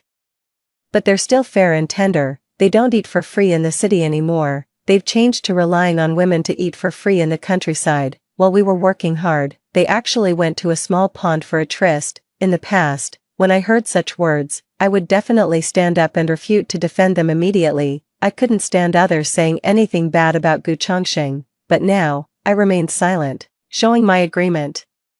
Seeing that the discussions were getting louder and louder, both Gu Chongqing and Xia Wanyu's faces turned 2 shades paler. They were both afraid and angry and wanted to defend themselves. Suddenly, I held my forehead and swayed, covering my chest. I had a pained expression. With a whoosh, a mouthful of blood spat out from my mouth. The people around were so frightened that they all exclaimed. Gu Chongqing and Xia Wanyu were even more terrified and took several steps back, as I was tottering. A pair of big hands suddenly and steadily caught me around the waist. The next second, my whole body was lifted off the ground and held in a strong embrace. The boy's cold and hard jawline was tense, and his sideburns were sweaty from the sun due to his work, because he had rushed over from another field in big strides. His breathing was rapid. Tsue, where do you feel uncomfortable? Zhao Chuanchuan was 17 years old this year, the same age as me. He was tall, straight, and strong, with wheat-colored skin and handsome and resolute features, but he was always taciturn, used to burying himself in work, and looked honest and dull. I looked at him, took a deep breath, and adjusted my complex emotions. I should deal with the current matter first, so I secretly pinched his elbow. This was the secret signal I used to play tricks when I was a child, pretending to be a ghost. Sure enough, he stared at me steadily for 2 seconds, his tense shoulders relaxed imperceptibly. But his hands didn't move at all, letting him hold me. I said weakly, I've been strong since I was a child and never had any illnesses, but since half a year ago, my body has gradually become unable to take it. Zhao Chuanchuan said that I've done too much work that isn't mine and overdrawn my body. Zhao Chuanchuan looked serious. Yes, Tsue needs to rest. Zhao Chuanchuan had a great talent for medicine. There wasn't a single herb in the back mountain that he didn't recognize. He was the well-known little barefoot doctor in Kaitan village. Once he said this, its credibility was certain. Everyone started talking at once. What a pity. I watched Tsue grow up. She was so healthy. Now she's actually coughed up blood from overwork. While some people always say that they're not in good health, but actually they're lively and jumping around, maybe they're just faking it. I can't stand it anymore. Just because they're from the city, they think they're great and bully our rural girls like this. Everyone knows that Tsue is the most enviable girl in our village. Her father is the brigade secretary, her mother is an old worker in the textile factory, and her betrothed can slaughter pigs, hunt, and treat diseases. The whole family dotes on her. Before the educated youths came to the countryside, I never saw Tsue do any work. Some people should have some sense of shame. From now on, do your own work.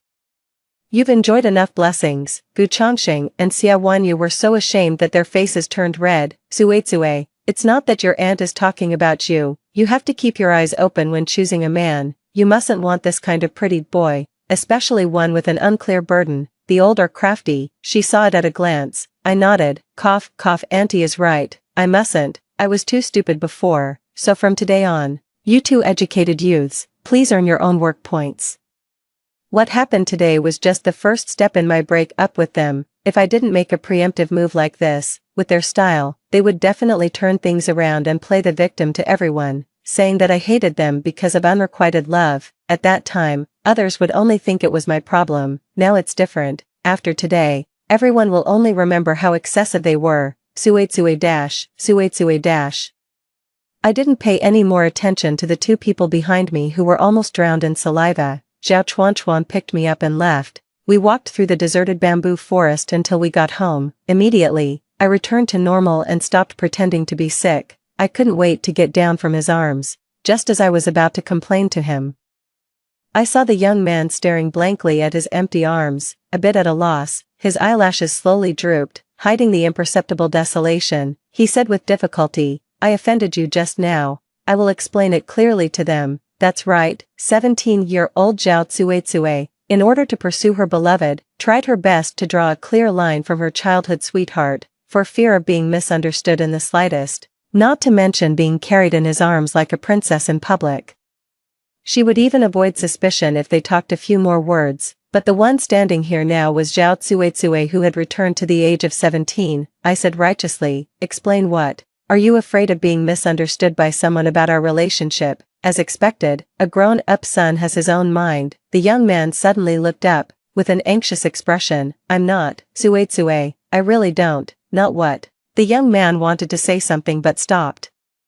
And his face was already blushing. I couldn't help but laugh out loud. Even if Zhao Chuanchuan was slow-witted, he also realized that I was deliberately teasing him. His eyes became helpless and complex. "Where was it broken just now?" "Ah," I reacted for a moment. "You mean this?" My gums were bleeding. "Open your mouth and let me see." "When we were young, Zhao Chuanchuan was my little dentist." I subconsciously complied, looking into his pitch-black pupils.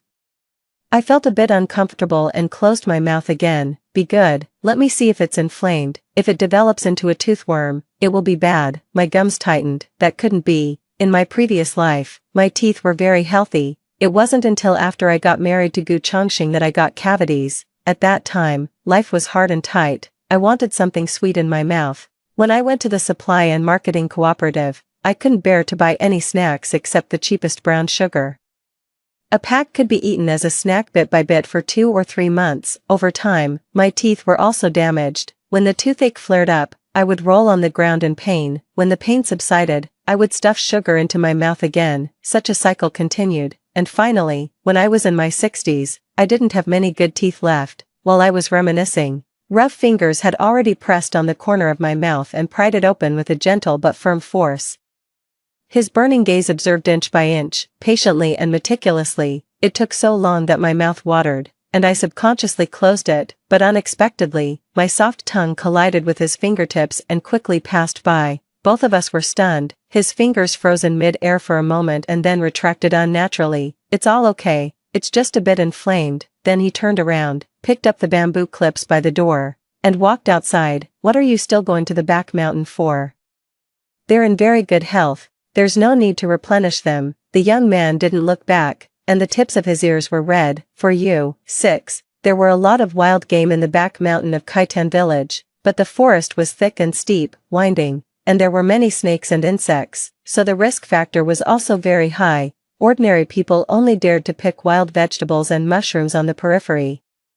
Only those who were bold and capable had the opportunity to catch the good things inside, so if people wanted to eat meat, they usually had to buy it with money and meat tickets. In the past, when each household could generally only eat meat once a month, my family was in a relatively good condition and could eat meat once a week. Later, Gu Chongxing and Xia Wanyu came. The two of them had to eat fine grains and noodles every meal and required a balance of meat and vegetables. Although they looked thin, they ate a lot. To satisfy them, the food in my family was consumed at an extremely fast rate. When the meat tickets were not enough, we relied on Zhao Chuanchuan to go to the back mountain to hunt wild game. My parents loved me, and Zhao Chuanchuan complied with everything I asked. Even in this era, they didn't say anything about supporting two people for nothing. They just kept working hard. So to be precise, our family of 4 was supporting Gu Chongxing and Xia Wanyu. But not anymore. At this time, Zhao Chuanchuan was clearing the way in front with a sickle, and I was following closely behind him. He was more silent than usual, with a bit of helplessness and rebuke. He thought it was dangerous and always didn't let me follow him into the mountain, but just now, he couldn't persuade me when I suddenly became rebellious. I couldn't remember exactly when Zhao Chuanchuan's leg was broken in my previous life. I only knew that on a rainy night, I had a high fever. He went up the mountain to look for herbs and disappeared for most of the night. When people found him again, he was covered in blood. In this life, no matter what, I couldn't let him have an accident. After Zhao Chuanchuan set the trap, all that was left to do was wait. He silently handed me some mulberries, a whole branch that he had broken off from somewhere. Each one was big and plump. I was stunned for a moment and took them. It was as if I had suddenly returned to the time before I met Gu Chongxing. At that time, I loved to stick to Zhao Chuanchuan. I would follow him wherever he went except when he went up the mountain. Afraid that I would be bored, he would always settle me down first, either by giving me something to eat or something to play with, as I ate the fruits in my hand. It was as if the estrangement between us in the past year and a half had never existed. It seemed that as long as I turned back, he was always there. The thin barrier between us melted silently as we got closer to each other. There was a rustling sound from the trap in the distance. The eyes of the young man beside me immediately became as sharp as a falcon's. The muscles in his tense arms were like a cheetah full of strength. In an instant, he rushed out. When he came back, there was a fat, dead pheasant in the bamboo clips in his hand. On the way down the mountain, Zhao Chuanchuan picked a lot of fresh mushrooms. The mountain road was dangerous and slippery after the rain. If Zhao Chuanchuan hadn't been quick-eyed and grabbed my arm in time, I would have almost stepped on air and rolled down the slope. He sighed and finally said in a low voice, "Suitsue, it's dangerous in the mountains. Don't follow me in next time," I retorted without thinking. "But it's even more dangerous for you to be alone. I want to be with you." He raised his eyelashes, and my face was reflected in his pitch-black eyes. After a moment, he returned to silence, but his steps became more stable and slower. It was 5 or 6 o'clock in the summer evening, and it wasn't time to finish work yet. Most people were still working in the fields. When we were almost home, the door of the neighboring house suddenly opened from the inside. A delicate and clever girl in a blue shirt walked out. With 2 shiny black braids, her eyelids were one single fold and one double fold, making her look full of spirit. It was Lian. We used to be good sisters for more than 10 years, but our relationship broke down after Gu Chongxing and Xia Wanyu appeared. She couldn't stand me flattering Xia Wanyu and was also dissatisfied with my crush on Gu Chongxing. She had said many times, hating that I couldn't become a useful person, that I must have been bewitched, and advised me to stay away from these 2 people, but I didn't listen, and later she gradually ignored me, until the night before my wedding in my previous life. She unexpectedly came to see me and gave me a huge sum of 5 yuan that she had saved for a long time as a dowry gift. On the one hand, she scolded me with red eyes for not knowing people well and not cherishing the person in front of me. On the other hand, she cried and hoped that I would be happy in the future. Only then did I know in that life that she liked Zhao Chuanchuan. In retrospect, in fact, her liking had never been concealed. It was just that my attention was all on Gu Chongxing at that time, so I didn't notice. And now, this was the worst time in our relationship. We had been in a cold war for 3 months. She didn't give me even a sidelong glance. She walked straight up to Zhao Chuanchuan and handed him 2 white steamed buns wrapped in oiled paper, which were still steaming. "Brother Xiaochuan, you've worked hard today. My family just steamed pickled bean paste and meat buns. Eat 2 to replenish your body." In this era, white flour was a fine grain, and meat was even more precious. Zhao Chuanchuan took 2 steps back and said faintly, "No, thank you." "Oh, I forgot. Brother Xiaochuan, you don't like beans." As if it were expected.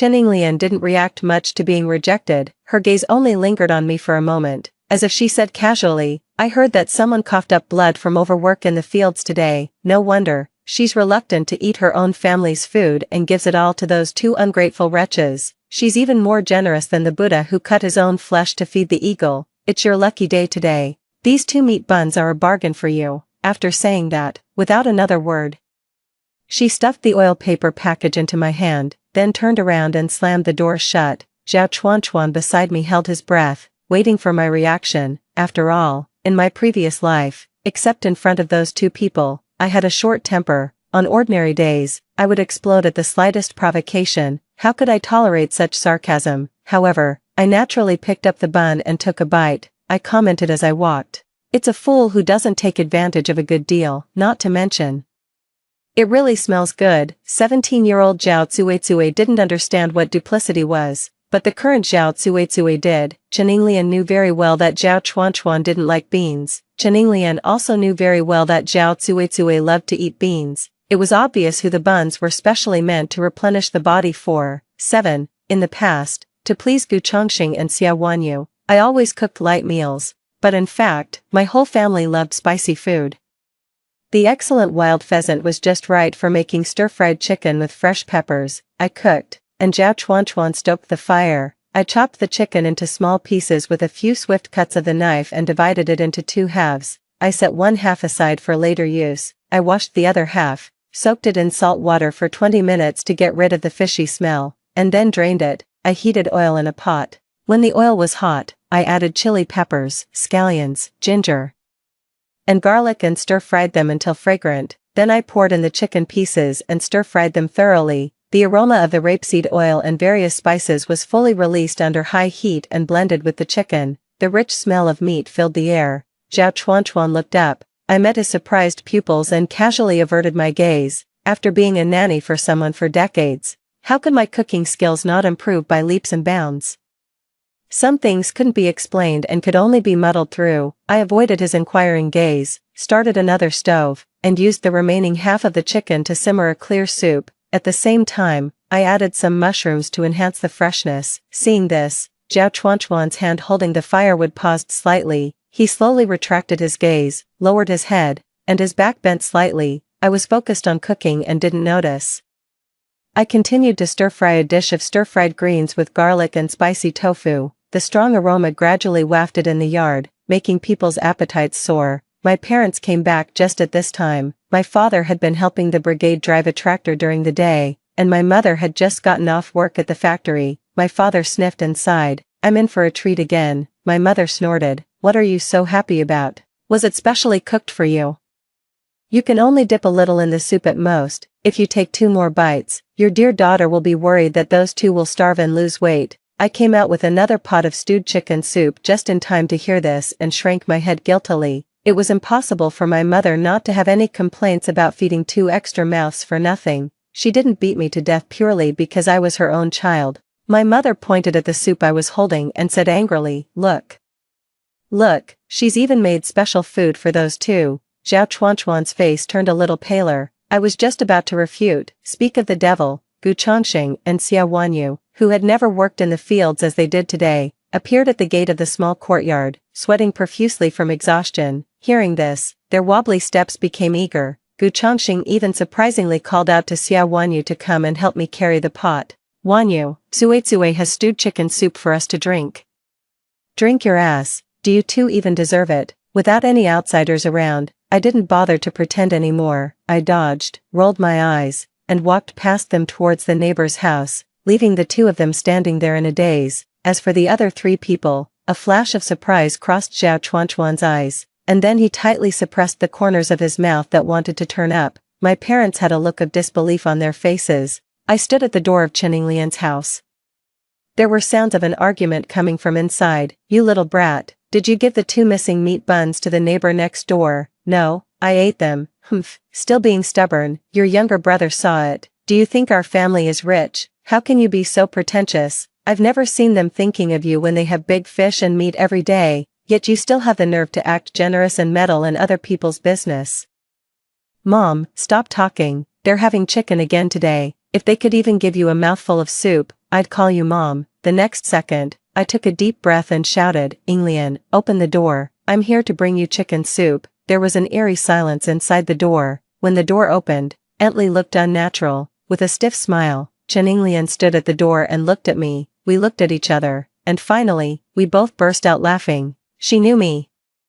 And I also knew her preferences very well. It was still not too late. As long as one lowered their head, there was no grudge between sisters. When I got home, those 2 were still standing at the gate of the yard as a punishment. The 3 people in my family naturally waited for me to start the meal. Seeing that I sat down on my own without inviting them as attentively as before, Gu Chongxing and Xia Wanyu's expressions were a bit unpleasant. Gu Chongxing glanced at the dining table and frowned.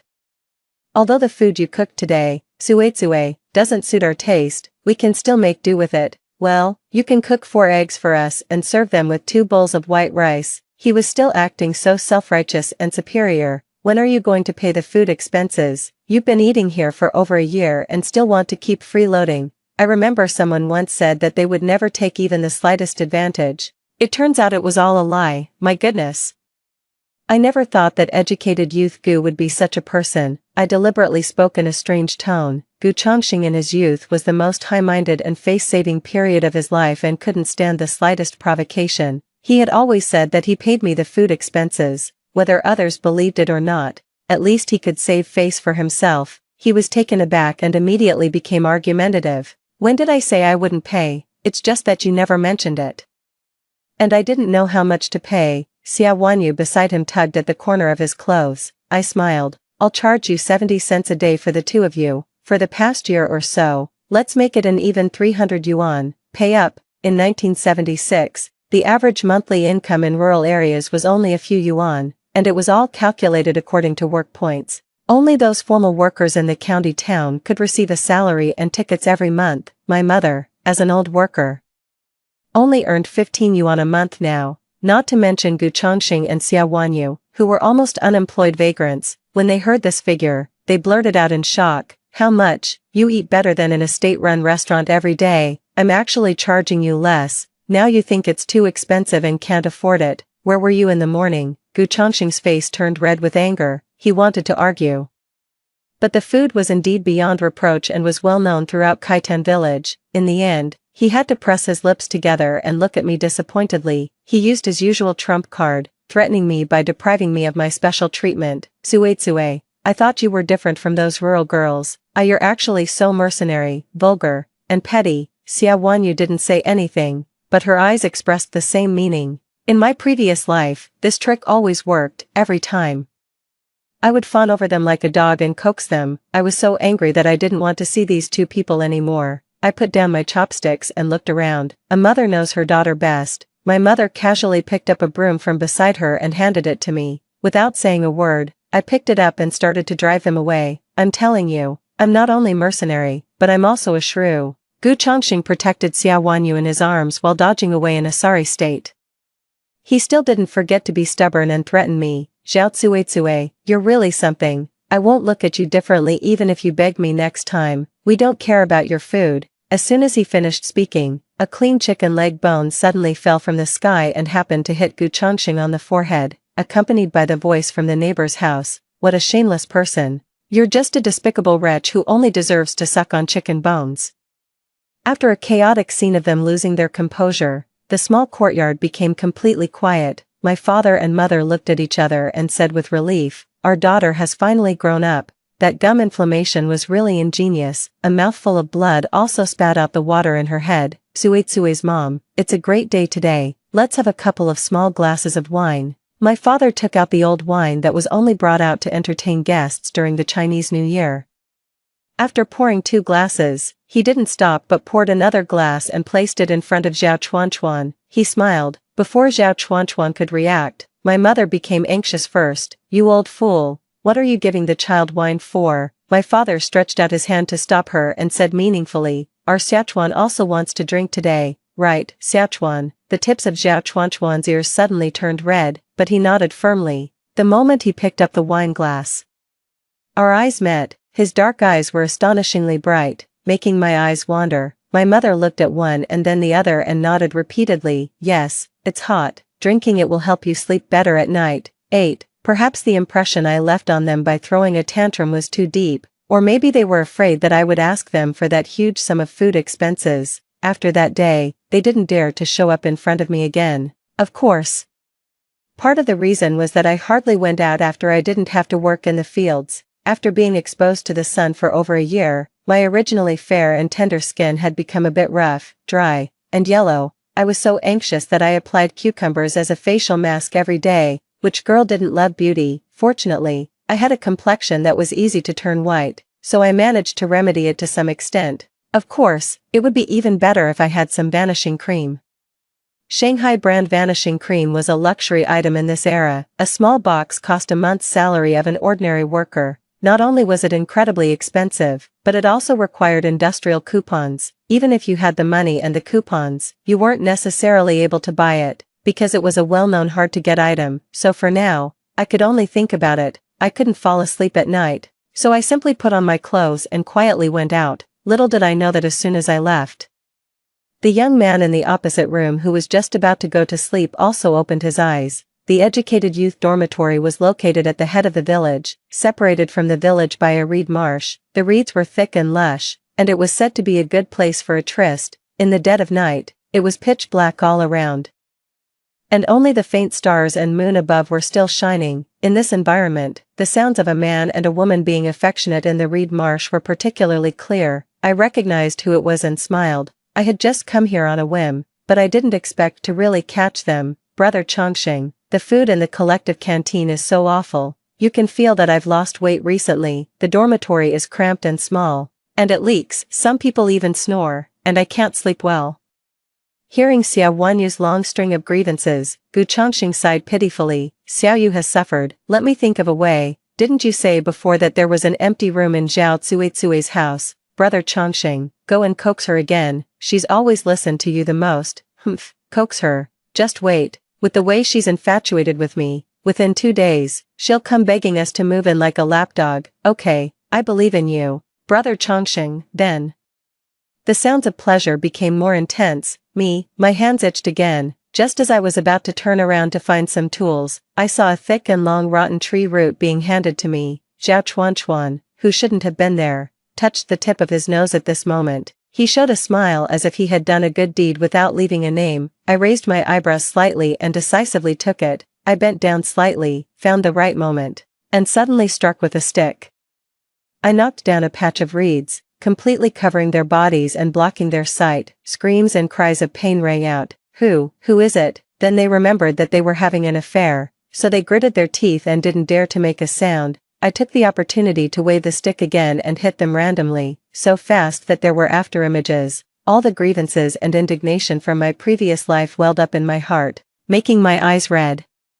I simply threw away the stick and used my hands and feet. I slapped and kicked them, regardless of whether they were male or female. I grabbed their hair and slapped their faces. However, Xiao Wanyu was protected by Gu Chongqing, so she was beaten less for a while. I squinted my eyes and kicked her buttocks a few times. Finally, I stopped, panting. The two of them, with bruised faces, found a chance and immediately covered their faces and ran deep into the reed marsh.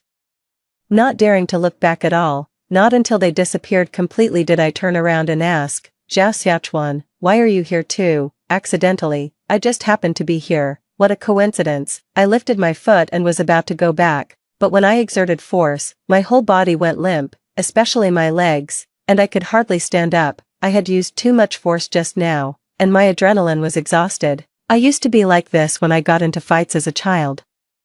I looked at Zhao Chuan faintly. He tentatively said, how about I carry you? I smiled and said, well, I'd better accept your kind offer. The young man's back was broad and strong. I could feel his tense muscles even through his clothes. I lay on his back and admired the night sky above. Suddenly, a shooting star streaked across the distance. I subconsciously closed my eyes and made a wish. Taking this opportunity, I began to seriously think about how I should live my life after being reborn.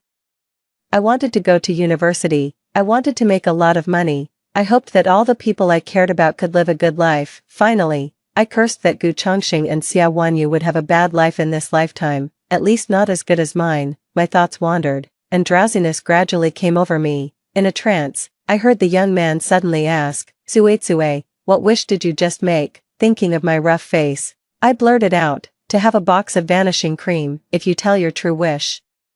It won't come true. After a long time, so long that I fell asleep, the young man softly said, I see. Tsue.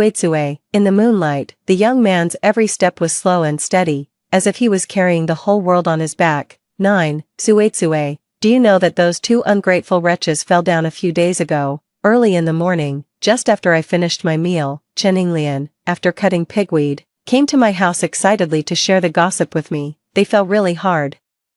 They didn't go to work for several days. I heard from the people in the educated youth dormitory that they were howling in pain at night. Ha ha ha. I coughed and held back my laughter. It seems they didn't fall hard enough. Why didn't they fall to their deaths? Chen Yinglian gave me a thumbs up in admiration. Staring at me, she suddenly said, speaking of which, what kind of taste does Gu Chongqing have? I think you're much prettier than Xiao Wanyu. She's only better in being fair and thin. Her facial features can't compare to yours at all. Is it my illusion? Tsue, you've become much fairer than before. As she spoke, she reached out and touched my face, and your skin has become tenderer too. How did you do it? Teach me quickly. I shook the small box in my hand uncertainly. Maybe it's because of this cream I applied. Vanishing cream. Tsue, have you made it big? I didn't buy it. What? Thinking of a possibility, Chen Yinglian's expression became a bit stiff. It can't be that Brother Xiaochuan bought it, right? Seeing me hesitate, the corners of her lips drooped slightly. She took a deep breath and looked up at me. Suetsue, tell me the truth, do you still only regard him as your brother now? The words were on the tip of my tongue, and the face of the young man flashed through my mind. After that night, Zhao Chuanchuan went to work in the fields before dawn in the morning. He hurriedly finished his meal at noon and then went to help the village slaughter pigs. In the afternoon, he walked dozens of miles to the city to treat patients for others and didn't come back until it was completely dark, except for not going into the mountains. He did all the jobs that could make money. His sudden enthusiasm scared the whole family, thinking that he had been stimulated by something outside. After all, our family had always followed the principle that as long as there was food to eat and people lived comfortably, there was no need for great ambitions, until one day when I woke up and pushed open the door of my room, I found a box of vanishing cream wrapped in a cloth handkerchief lying quietly on the ground. Only then did I remember the casual words I had said. Later, my mother even teased my father at the dining table. In terms of spoiling our daughter, we'll soon have to take a back seat. Just a brother. I looked at her with a guilty look in my eyes. Sorry, Inglian, I don't understand. I'm going to feed the pigs. The moment I opened my mouth, the girl's eyes turned red. She quickly interrupted me and turned to run outside. She almost bumped into Zhao Chuanchuan, who was walking in. She paused for a moment and then ran even faster with her head down. Zhao Chuanchuan came in at just the right time. I wasn't sure how much he had heard, and my face felt a bit hot. There was no sign of anything unusual in the young man's expression. Suetsue, are you still going to the county town today? Let's go. I turned around and took a newly made set of men's clothes beside the sewing machine. Put this on. It took him a while to react. Did you make this? Suetsue, I knew what he was shocked about. In this era, everyone could do a bit of needlework. But very few people could make clothes. The former were ordinary people, while the latter were called tailors. The threshold for being a tailor was very high. It required not only owning one of the 3 revolutions and 1 ring, a sewing machine, but also having superb craftsmanship accumulated over decades. In short, tailors were very popular and respected. Coincidentally, my family had an old sewing machine, which was my mother's betrothal gift, in my previous life. In order to support Gu Chongqing's studies, I learned everything that could make money. Besides slaughtering pigs and carrying cement, I also worked as an apprentice for an old tailor, opened my own tailor shop, and finally worked in a garment factory until I retired. If it weren't for my old age later, with poor eyesight and trembling hands that couldn't thread a needle, I wouldn't have had to resort to picking up trash. Making 2 sets of clothes is an easy task for me now. As for the changes in me, they will get used to them in the future, I replied to Zhao Chuanchuan without batting an eyelid. Yeah, I made it. I only discovered my talent when I touched the sewing machine a few days ago. I was clearly being perfunctory, and seeing this, Zhao Chuanchuan didn't ask any more questions. While he was changing clothes, I also put on my new clothes. The ordinary fabric, after being cut and designed, not only fit extremely well but also looked very innovative. Making the best use of my advantages and avoiding my disadvantages, my figure is plump and full, and I'm not suitable for wearing straight tube clothes. Slightly taking in the edges not only no longer makes me look fat but also makes me appear tall and slender. The young man looked broad-shouldered and narrow-waisted in his new clothes, and he was particularly elegant and tall. It was really eye-catching. While I was looking at him, he was also looking at me. It wasn't until both of us blushed that we looked away one after another and went out with a somewhat clumsy gait. It's 15 li from Kaitan village to the county town. Most people wait for the tractor at the entrance of the village to go to the city on errands and take a ride along the way, but the time for going back and forth like that is not convenient, so Zhao Chuanchuan borrowed a bicycle. The road was smooth, and the sun wasn't too hot. It was just a little past 9 o'clock when we arrived in the city. Zhao Chuanchuan came to the city this time to review a patient, but he said he was going door to door to sell herbal medicines. I knew that he had many prescriptions for treating stubborn and complicated diseases, which he had since my father brought him to Kaitan village 7 years ago. Even though my father was very tight-lipped, I knew that his background was definitely not as simple as what my father said. But everyone has their own secrets. Zhao Chuanchuan had something to do, and I also had my own things to be busy with. We agreed to meet at the state-run restaurant at 12 noon. 10. After we separated, I walked on the bustling street and carefully observed what everyone was wearing. It had been too long, and I couldn't remember clearly the popular clothes in the city in 1977. Now it seems that most of the clothes are blue and green. The most fashionable ones are Dacron, shirts, student uniforms, and khaki professional suits. In the crowd, I could often feel many eyes on me. There were also whispers of discussion. Look at what that female comrade is wearing. It's indescribably unique and beautiful. Why haven't I seen clothes of this style before? I haven't seen them sold in the department store either. Could they be foreign goods? But I haven't seen them in the friendship store either. It seems that with my current craftsmanship and aesthetics, making clothes for others is still in demand. My slightly worried heart settled down. Then I went to the Central Chinois bookstore and had a look around. If I want to go to university, I have to take the college entrance examination. If I remember correctly, the college entrance examination will be restored at this time next year, and the exam will be held at the end of the year. If I want to catch up with the first batch of the college entrance examination, I only have less than a year and a half left. The top priority is to get the teaching materials. I walked around the bookstore but didn't find what I wanted. Then I slapped my head and remembered that they weren't allowed to be sold at this time. I sighed. I'd better leave this matter to my father to handle. He must have a way. I circled around and went to the supply and marketing cooperative. On the high counter were the 4 traditional snacks: glutinous rice strips, egg cakes, walnut cookies, and snowflake cakes. But today, there was a new product on sale, Sakuma. This was also a big reason why there was a long queue outside. I planned to buy some and take them back for Inglian to try and coax her. When it was my turn, there was only the last portion of Sakuma left. I quickly handed the pastry tickets and money to the salesperson. At this time, a slender hand reached out from the side. I want the Sakuma. Following the sound, I saw that it was a girl wearing a blouse.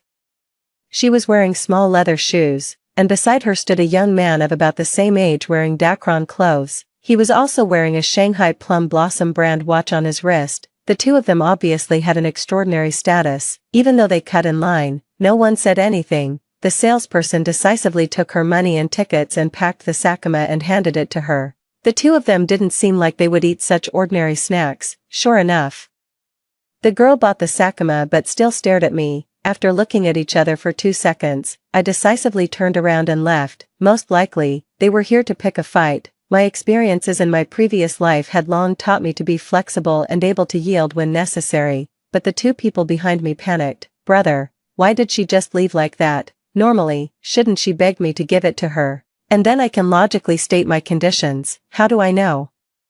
Hurry up and chase after her. The two of them quickly stepped forward and blocked my way. The girl frowned and looked puzzled. Hey, you're just not going to buy it anymore. You should at least say something to me. Maybe I'll give it to you if you say something. I stopped and looked at them curiously. The young man blushed for no apparent reason, and his voice also became much lower. My sister didn't mean any harm. She just wants to ask you where you had your clothes made. It was such a simple matter, but they had to go around in circles just because they couldn't put aside their airs as wealthy people. It didn't seem like they would be able to do business either. There might be a lot of troubles later, so I didn't blink an eye. An old tailor in the village made it, but he just passed away yesterday. Oh, ah.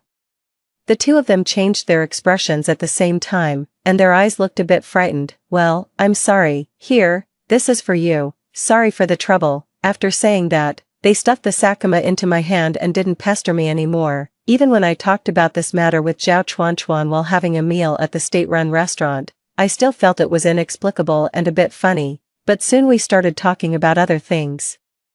Zhao Chuan said that he earned 6 yuan today. I widened my eyes, I rubbed my hands, and before I could say anything, he put the money on the table and pushed it towards me. I don't need it. See if there's anything else you need to buy. Zhao Xiaochuan, you're simply my lucky star. In the end, all the money was spent. We went back home with 3 gin of pork, a bundle of pencils and paper, and 10 bolts of cloth, and we were successfully scolded as prodigals. 11, in the evening, I went to the neighbor's house to find Inglian. She was chopping chicken feed. She looked up and saw me. Her eyes lit up, but then she quickly lowered her head. While working, she couldn't help but peek at what I was wearing. I put the things down. I moved closer to her and gently tugged at her sleeve. Inglian, I brought you some delicious Sakuma. She turned her head away, and her eyes turned red again. I asked softly, do you think my clothes look nice?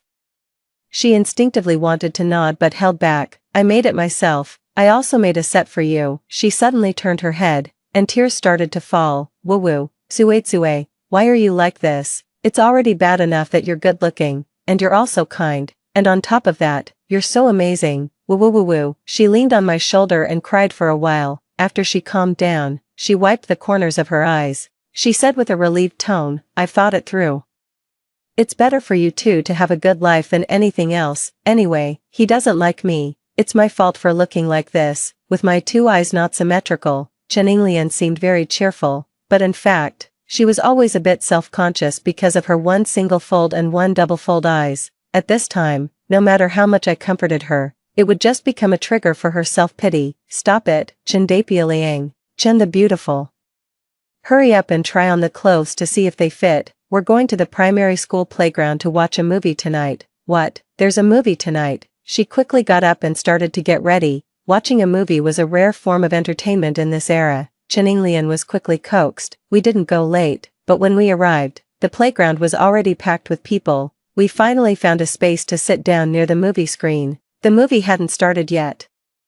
The children were playing with shadows in front of the projector, and the adults were chatting. As they chatted, their attention turned to us. Someone exclaimed, "Is that Tsue? How did she suddenly become so beautiful and fashionable?" "Right, the one next to her is Yinglian. What kind of clothes are they wearing? Why haven't we seen this style before? It doesn't seem like they bought them. It looks a bit like they made them themselves. Who has such good craftsmanship?" For a moment, it was noisy around us, and everyone joined the discussion. Yinglian stroked her braid and stood up straight confidently. "Stop guessing. Tsue made these herself." There was a sudden silence all around. 2 seconds later, it was like a pot had exploded. "What? Tsue made them? Yinglian, don't be kidding. How could Tsue know how to make clothes?" A discordant voice suddenly interjected from behind. It was Xia Wanyu. She was covering her mouth and laughing. Next to her, as expected, was Gu Chongqing. There were no signs of their injuries on their faces, probably because they had healed. When I looked over, Gu Chongqing looked up,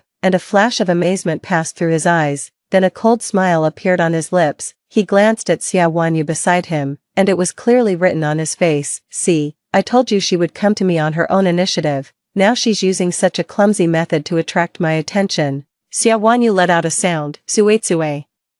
If you had come a little earlier, you could have sat next to brother Chongqing now." Chen Yinglian rolled her eyes. "Are you two some kind of hotcakes? Who wants to sit next to you? Tsue made the clothes. Just because you're stupid doesn't mean you can't allow others to be smart." Xia Wanyu was taken aback. "It's as if you saw her make them with your own eyes. Believe it or not, anyway, you won't have the chance to wear them." At this time, Gu Chongqing coughed, as if he were some important person. "Stop arguing, Tsue, don't try to save face, blowing such a big cow just to attract my attention. It won't be good if you can't back it up later." I held back Chen Yinglian, who wanted to rush up and beat them, and smiled. "Whether I made the clothes or not, after the movie is over, everyone can go to my house and see for themselves, and then it will be clear." Before long, the movie started, but many people's attention was no longer on the movie.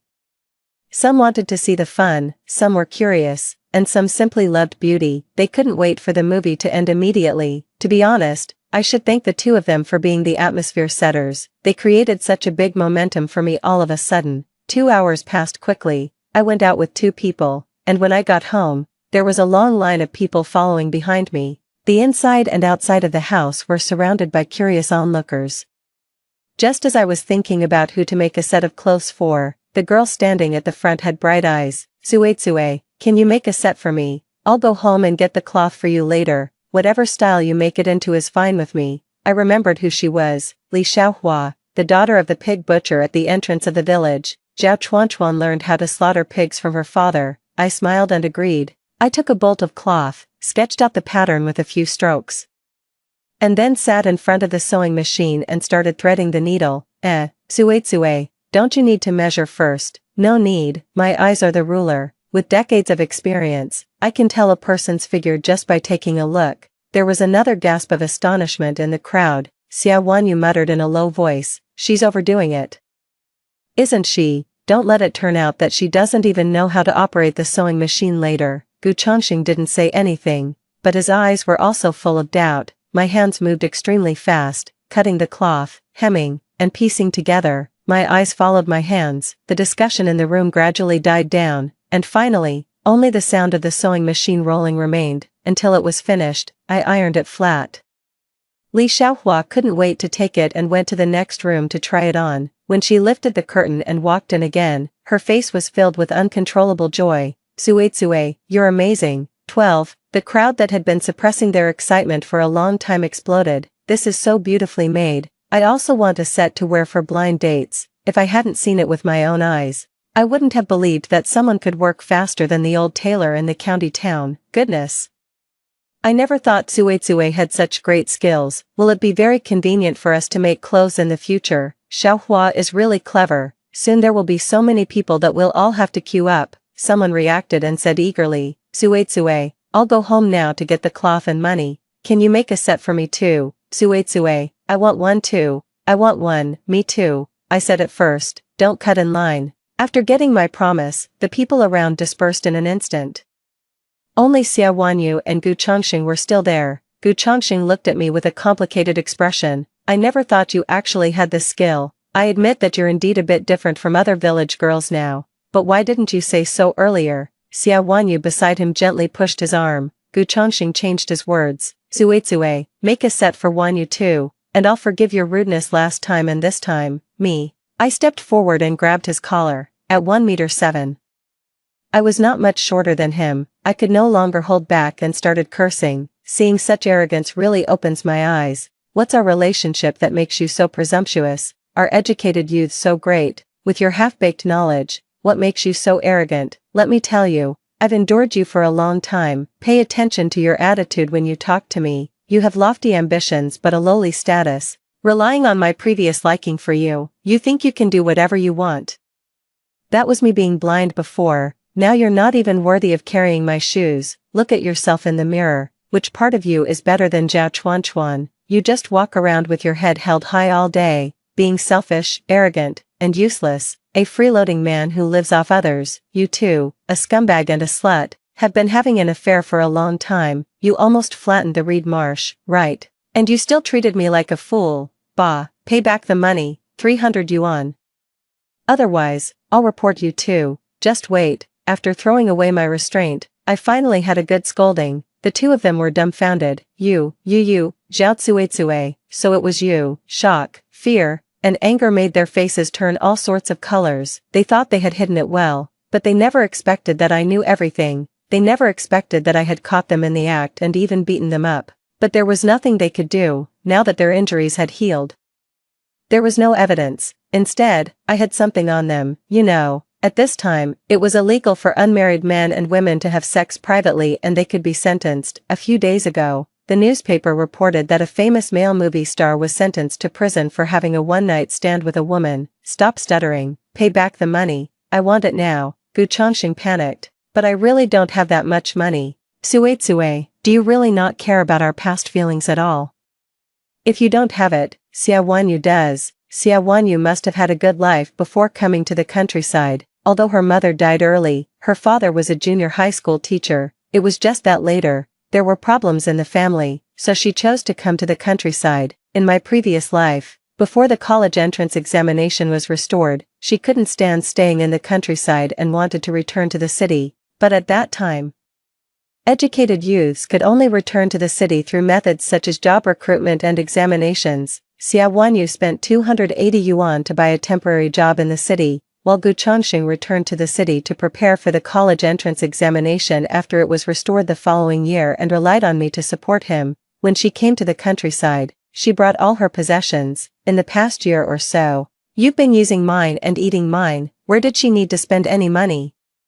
Xia Wanyu seemed to rely on Gu Chongxing for everything and was completely devoted to him. In fact, she was a refined egoist. She had been pushing Gu Chongxing to use his good looks to get what she wanted. She used herself to charm Gu Chongxing and used Gu Chongxing to charm me. She used everyone as stepping stones to pave the way for herself. In my previous life, that's how she went abroad to study. Hearing my words, a flash of guilt appeared in Xia Wanyu's eyes.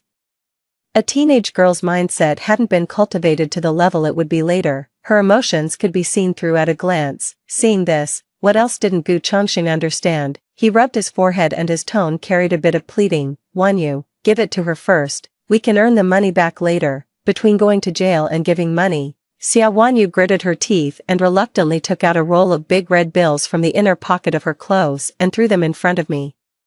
Now I don't have a single cent left. Are you satisfied? After throwing down these words, she turned around and ran away. Gu Chongsheng glared at me and quickly chased after her. I counted the 3 big red bills and put them in my pocket. I felt an unprecedented sense of comfort. At this time, many girls came back with cloth in their arms. I collected the money and registered for each of them. Everyone line up. My parents had just come back from work and met a few old ladies at the door.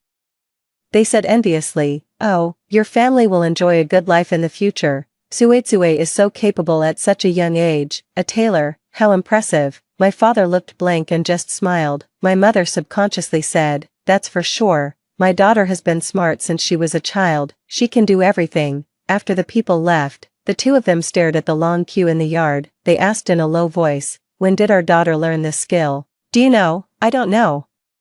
Unable to figure it out, they simply stopped thinking about it. My mother said, "It's good to know more things, why worry so much?" My father said, "That's true." After that day, more and more people from the surrounding villages came to me to make clothes.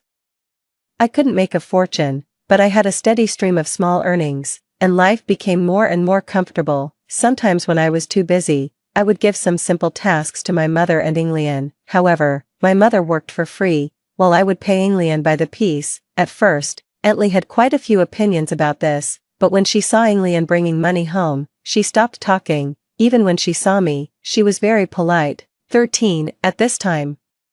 Except for those who were teaching children to read and write, not many people were seriously studying across the country. Teaching materials were even less valuable than toilet paper. My father had to go to a lot of trouble to get 3 sets of teaching materials from the black market. When he learned that I proposed to start studying again, after confirming that I wasn't delirious from a fever, the whole family, along with my adopted elder sister Chen Inglian, sat down for a simple meeting.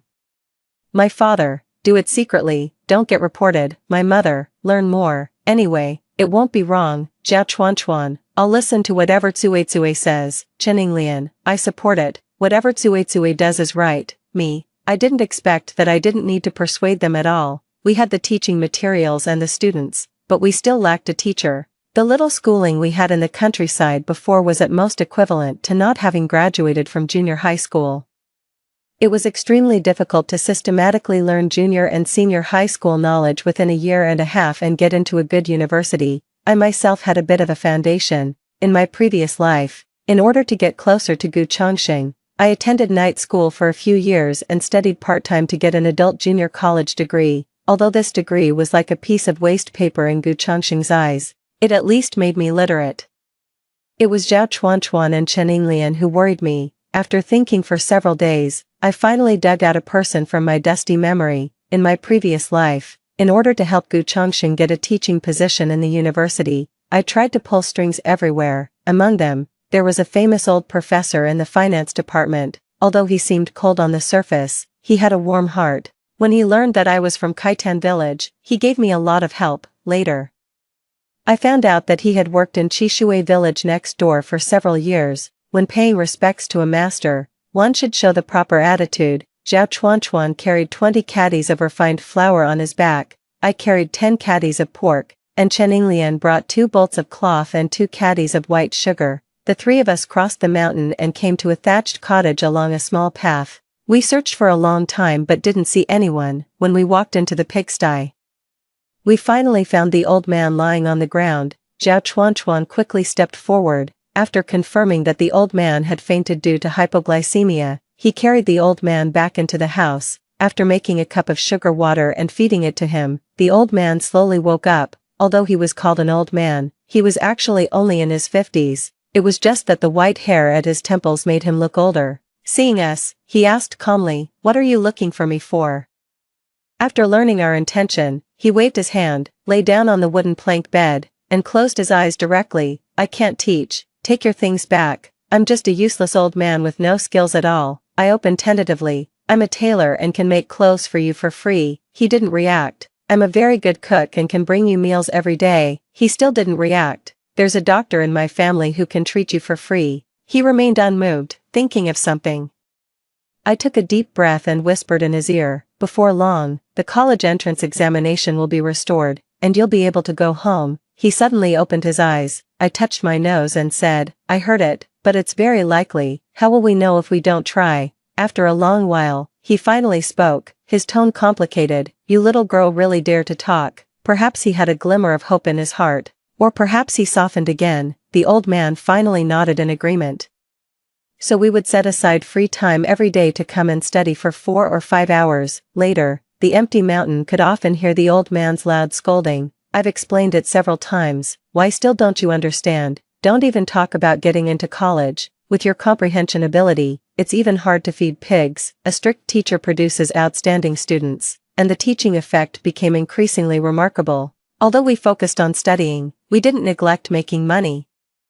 Before we knew it, we had saved a lot in our small treasury. One evening when we came back, Zhao Chuanchuan said that the patient he had been treating saw the clothes he was wearing and wanted to invite me to take her measurements and make some custom-made clothes for her. So the next day, I went to the city with Zhao Chuanchuan. We walked into an old Soviet-style building. The interior decoration was brand new, and it was obvious that the owner was wealthy. The hostess, in her 20s, came gracefully wearing a unique long dress. Her facial features had an indescribable charm. A red mole between her eyebrows added to her charm. When I saw her face clearly, I couldn't control my excitement. Zhang Yakin, the most famous movie star in the 1970s and 1980s, I was once very obsessed with her movies, and my room was covered with her posters. It was said that she got married at a young age to a high-ranking official, although she was only slightly famous at this time. By the end of 1978, she would become famous all over the country with a Peking opera movie called Green Seedlings, and at the same time, set off a fashion craze across the country. Zhang Yakin was very amiable. She smiled and waved to me. "Don't be polite, sit down and have a cup of tea, let's talk slowly." When she learned that I was 17 years old, not only did she not show any doubt about my ability, but she also praised me for having great talent at such a young age. She talked a lot about her ideas and requirements, hoping that I could make them according to her description. After she finished, she said a bit helplessly, "Look at me, I've talked so much again. Maybe my ideas are too complicated and imaginative. I've looked for many tailors, but they're either too conservative or their thinking is rigid. In short, none of them can achieve the effect I want." "It's okay, Tsue. You can give it a try first. Just do it as you see fit, don't be pressured." Taking advantage of having lived one more life, I knew her preferences and the popular styles in the future very well. While Zhao Chuanchuan was giving her a follow-up examination, I picked up a pen and paper next to me and started drawing the design. When the examination was over, I had also finished drawing. She was stunned for a moment when she saw it, then stood up and stamped her feet in surprise. "Goodness, Tsue, this is exactly the effect I want. When can we start? I'll accept any price. I've actually watched Sister Yakin's movies. I really like you." "The price is the same as usual. As for the construction period, don't worry. I'll give Sister Yakin priority." I showed my sincerity. Sure enough, her eyes lit up even more. There was 2 parts less of politeness and 3 parts more of intimacy. Actually, I had my own selfish motives and plans. When I grow bigger in the future and have my own clothing brand, building a good relationship with her is equivalent to having the best promotional spokesperson. Even an ordinary piece of clothing can be made popular by her, and I won't have to worry about customers in the future. At this time, a young boy and girl walked in. The boy started acting spoiled as soon as he entered the door. "Auntie, is the little miracle doctor here? I haven't been feeling well recently. Let him take a look at me too." The girl was not to be outdone and said in a soft voice, "Auntie, is the little tailor here? I don't have any clothes to wear recently. Let her make a couple of sets for me too." Zhang Yakin looked at them tenderly and said with a smile, "There they are." The 3 of us turned our heads and our eyes met. Seeing me, they said in unison, "It's you." Me, what a coincidence. They were the siblings who had snatched my Sakuma in the supply and marketing cooperative that day. Zhang Yakin was confused and asked, "What, do you know each other?" This time, the 3 of us said in unison, "We don't." They were guilty about their impolite behavior and were afraid that I would tell on them. I was guilty about the lie I had casually told. Zhao Chuanchuan, however, saw it all clearly, as if to make up for it. The boy looked at me and then blushed silently. "Auntie, I was just shocked that this little tailor comrade is so good-looking." Zhang Yakin, me, Zhao Chuanchuan didn't say anything. When he was writing the prescription for the boy after taking his pulse, he kept adding Rhizoma coctidus to it. 14 As the seasons change, with cold winters and hot summers passing by, autumn is for harvest and winter is for storage. In August 1977, on an ordinary day, the village broadcast station came the news that set the whole country ablaze with excitement. All workers, peasants, educated youth who went to the countryside and those who have returned to the cities, demobilized soldiers, and recent graduates who meet the requirements can apply for the examination. Candidates should have a high school graduate level of education or equivalent. Voluntary registration and unified examination are required. For a time, the news of the resumption of the college entrance examination became a hot topic of discussion across the country, and textbooks became something that people scrambled for. Some were delighted, while others were worried. 4 months of preparation time was simply not enough for many people who had neglected their studies. In order to consolidate our review and have a greater chance of success, we put everything aside in the last 4 months. The empty hills were filled with the figures of people eager for knowledge, ranging from teenagers to middle-aged and elderly people. They looked eagerly at the old man in the middle who was trying his best to give them lectures. That was the hope that rekindled their future. By the end of 1977, with the arrival of the first winter snow, 6 million candidates from all over the country successively entered the examination rooms. This largest-scale examination in world history lasted for more than a month before coming to an end. When filling out the college application, I applied for the design major. Since I came from an unorthodox background, I still needed some training from the formal system. Zhao Chuanchuan wanted to study medicine but was not sure whether to choose traditional Chinese medicine or Western medicine. I strongly encouraged him to study Western medicine and become a surgeon. Zhao Chuanchuan had a great talent for slaughtering pigs. He could wield the knife steadily, accurately, and fiercely. With just a touch, he could tell which bone it was, and even before the blood flowed out, he had already finished slaughtering a pig. He was definitely a good candidate for a surgeon. More importantly, several hospitals in the country had already established plastic surgery departments. If I remember correctly, within 5 years, cosmetic surgery would become popular in big cities, presenting a great business opportunity. Chen Yinglian resolutely decided to study finance from the very beginning. While waiting for the results, I continued to focus on my tailoring business. Zhao Chuanchuan continued to see patients as usual, and the way Chen Yinglian relieved her anxiety was to go to the village entrance to listen to gossip. Sui, do you know that Gu Chongxing and Xia Wanyu didn't take this college entrance examination?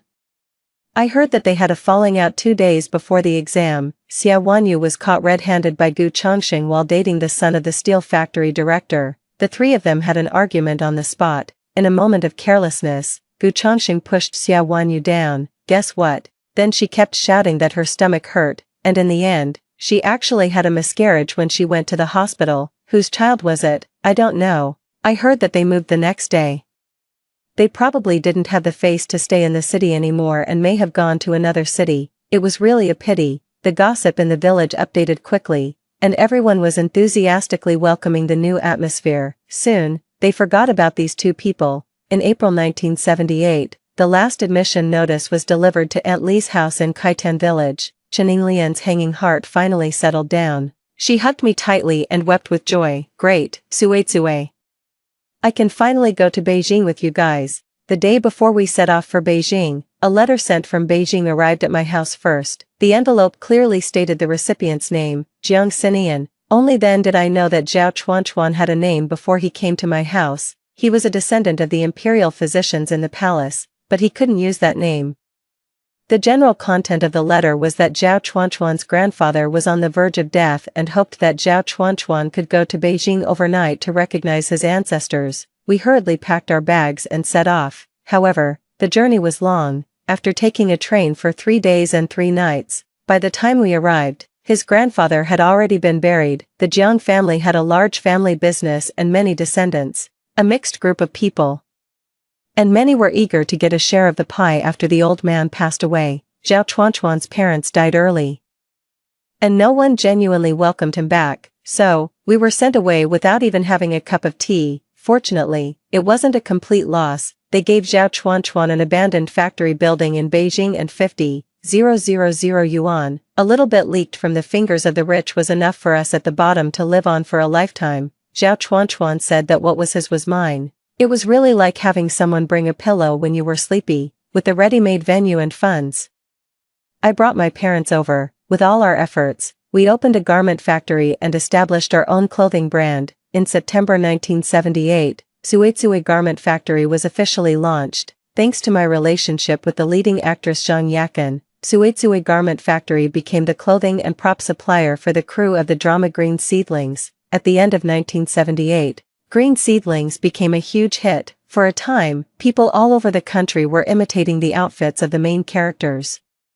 Suetsue brand clothing officially came into the view of the national public and made its debut. I helped him go from a down-and-out educated youth in the countryside who had lost both parents and had nothing to a decent and well-known old professor in a prestigious university today. It took the lead in producing batwing shirts, floral shirts, suits, sportswear, red skirts, jeans, flared pants, knitted sweaters, and other clothes.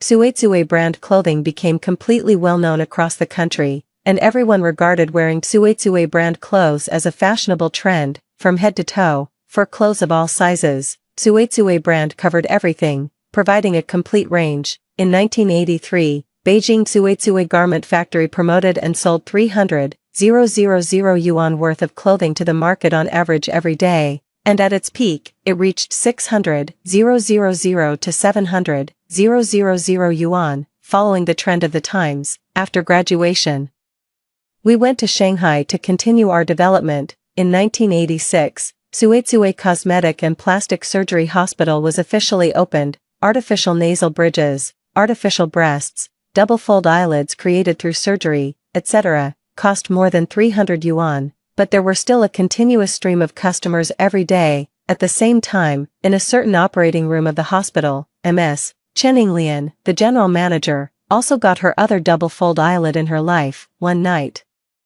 Zhao Chuan and I had just finished exercising. He suddenly buried his head on my shoulder and rubbed gently, pleading, "Suetsue, when can we get married? Let me check." I took out the notebook where I recorded important matters. It said, in 1993, buy a house in Pudong, Shanghai. In 1995, buy a Sihiyuan in Beijing. In 2001, buy Matai stocks. In 2009, buy bitcoins. In 2010, invest in mobile phones. In 2019, invest in the internet. I smiled and replied to him, "Sorry.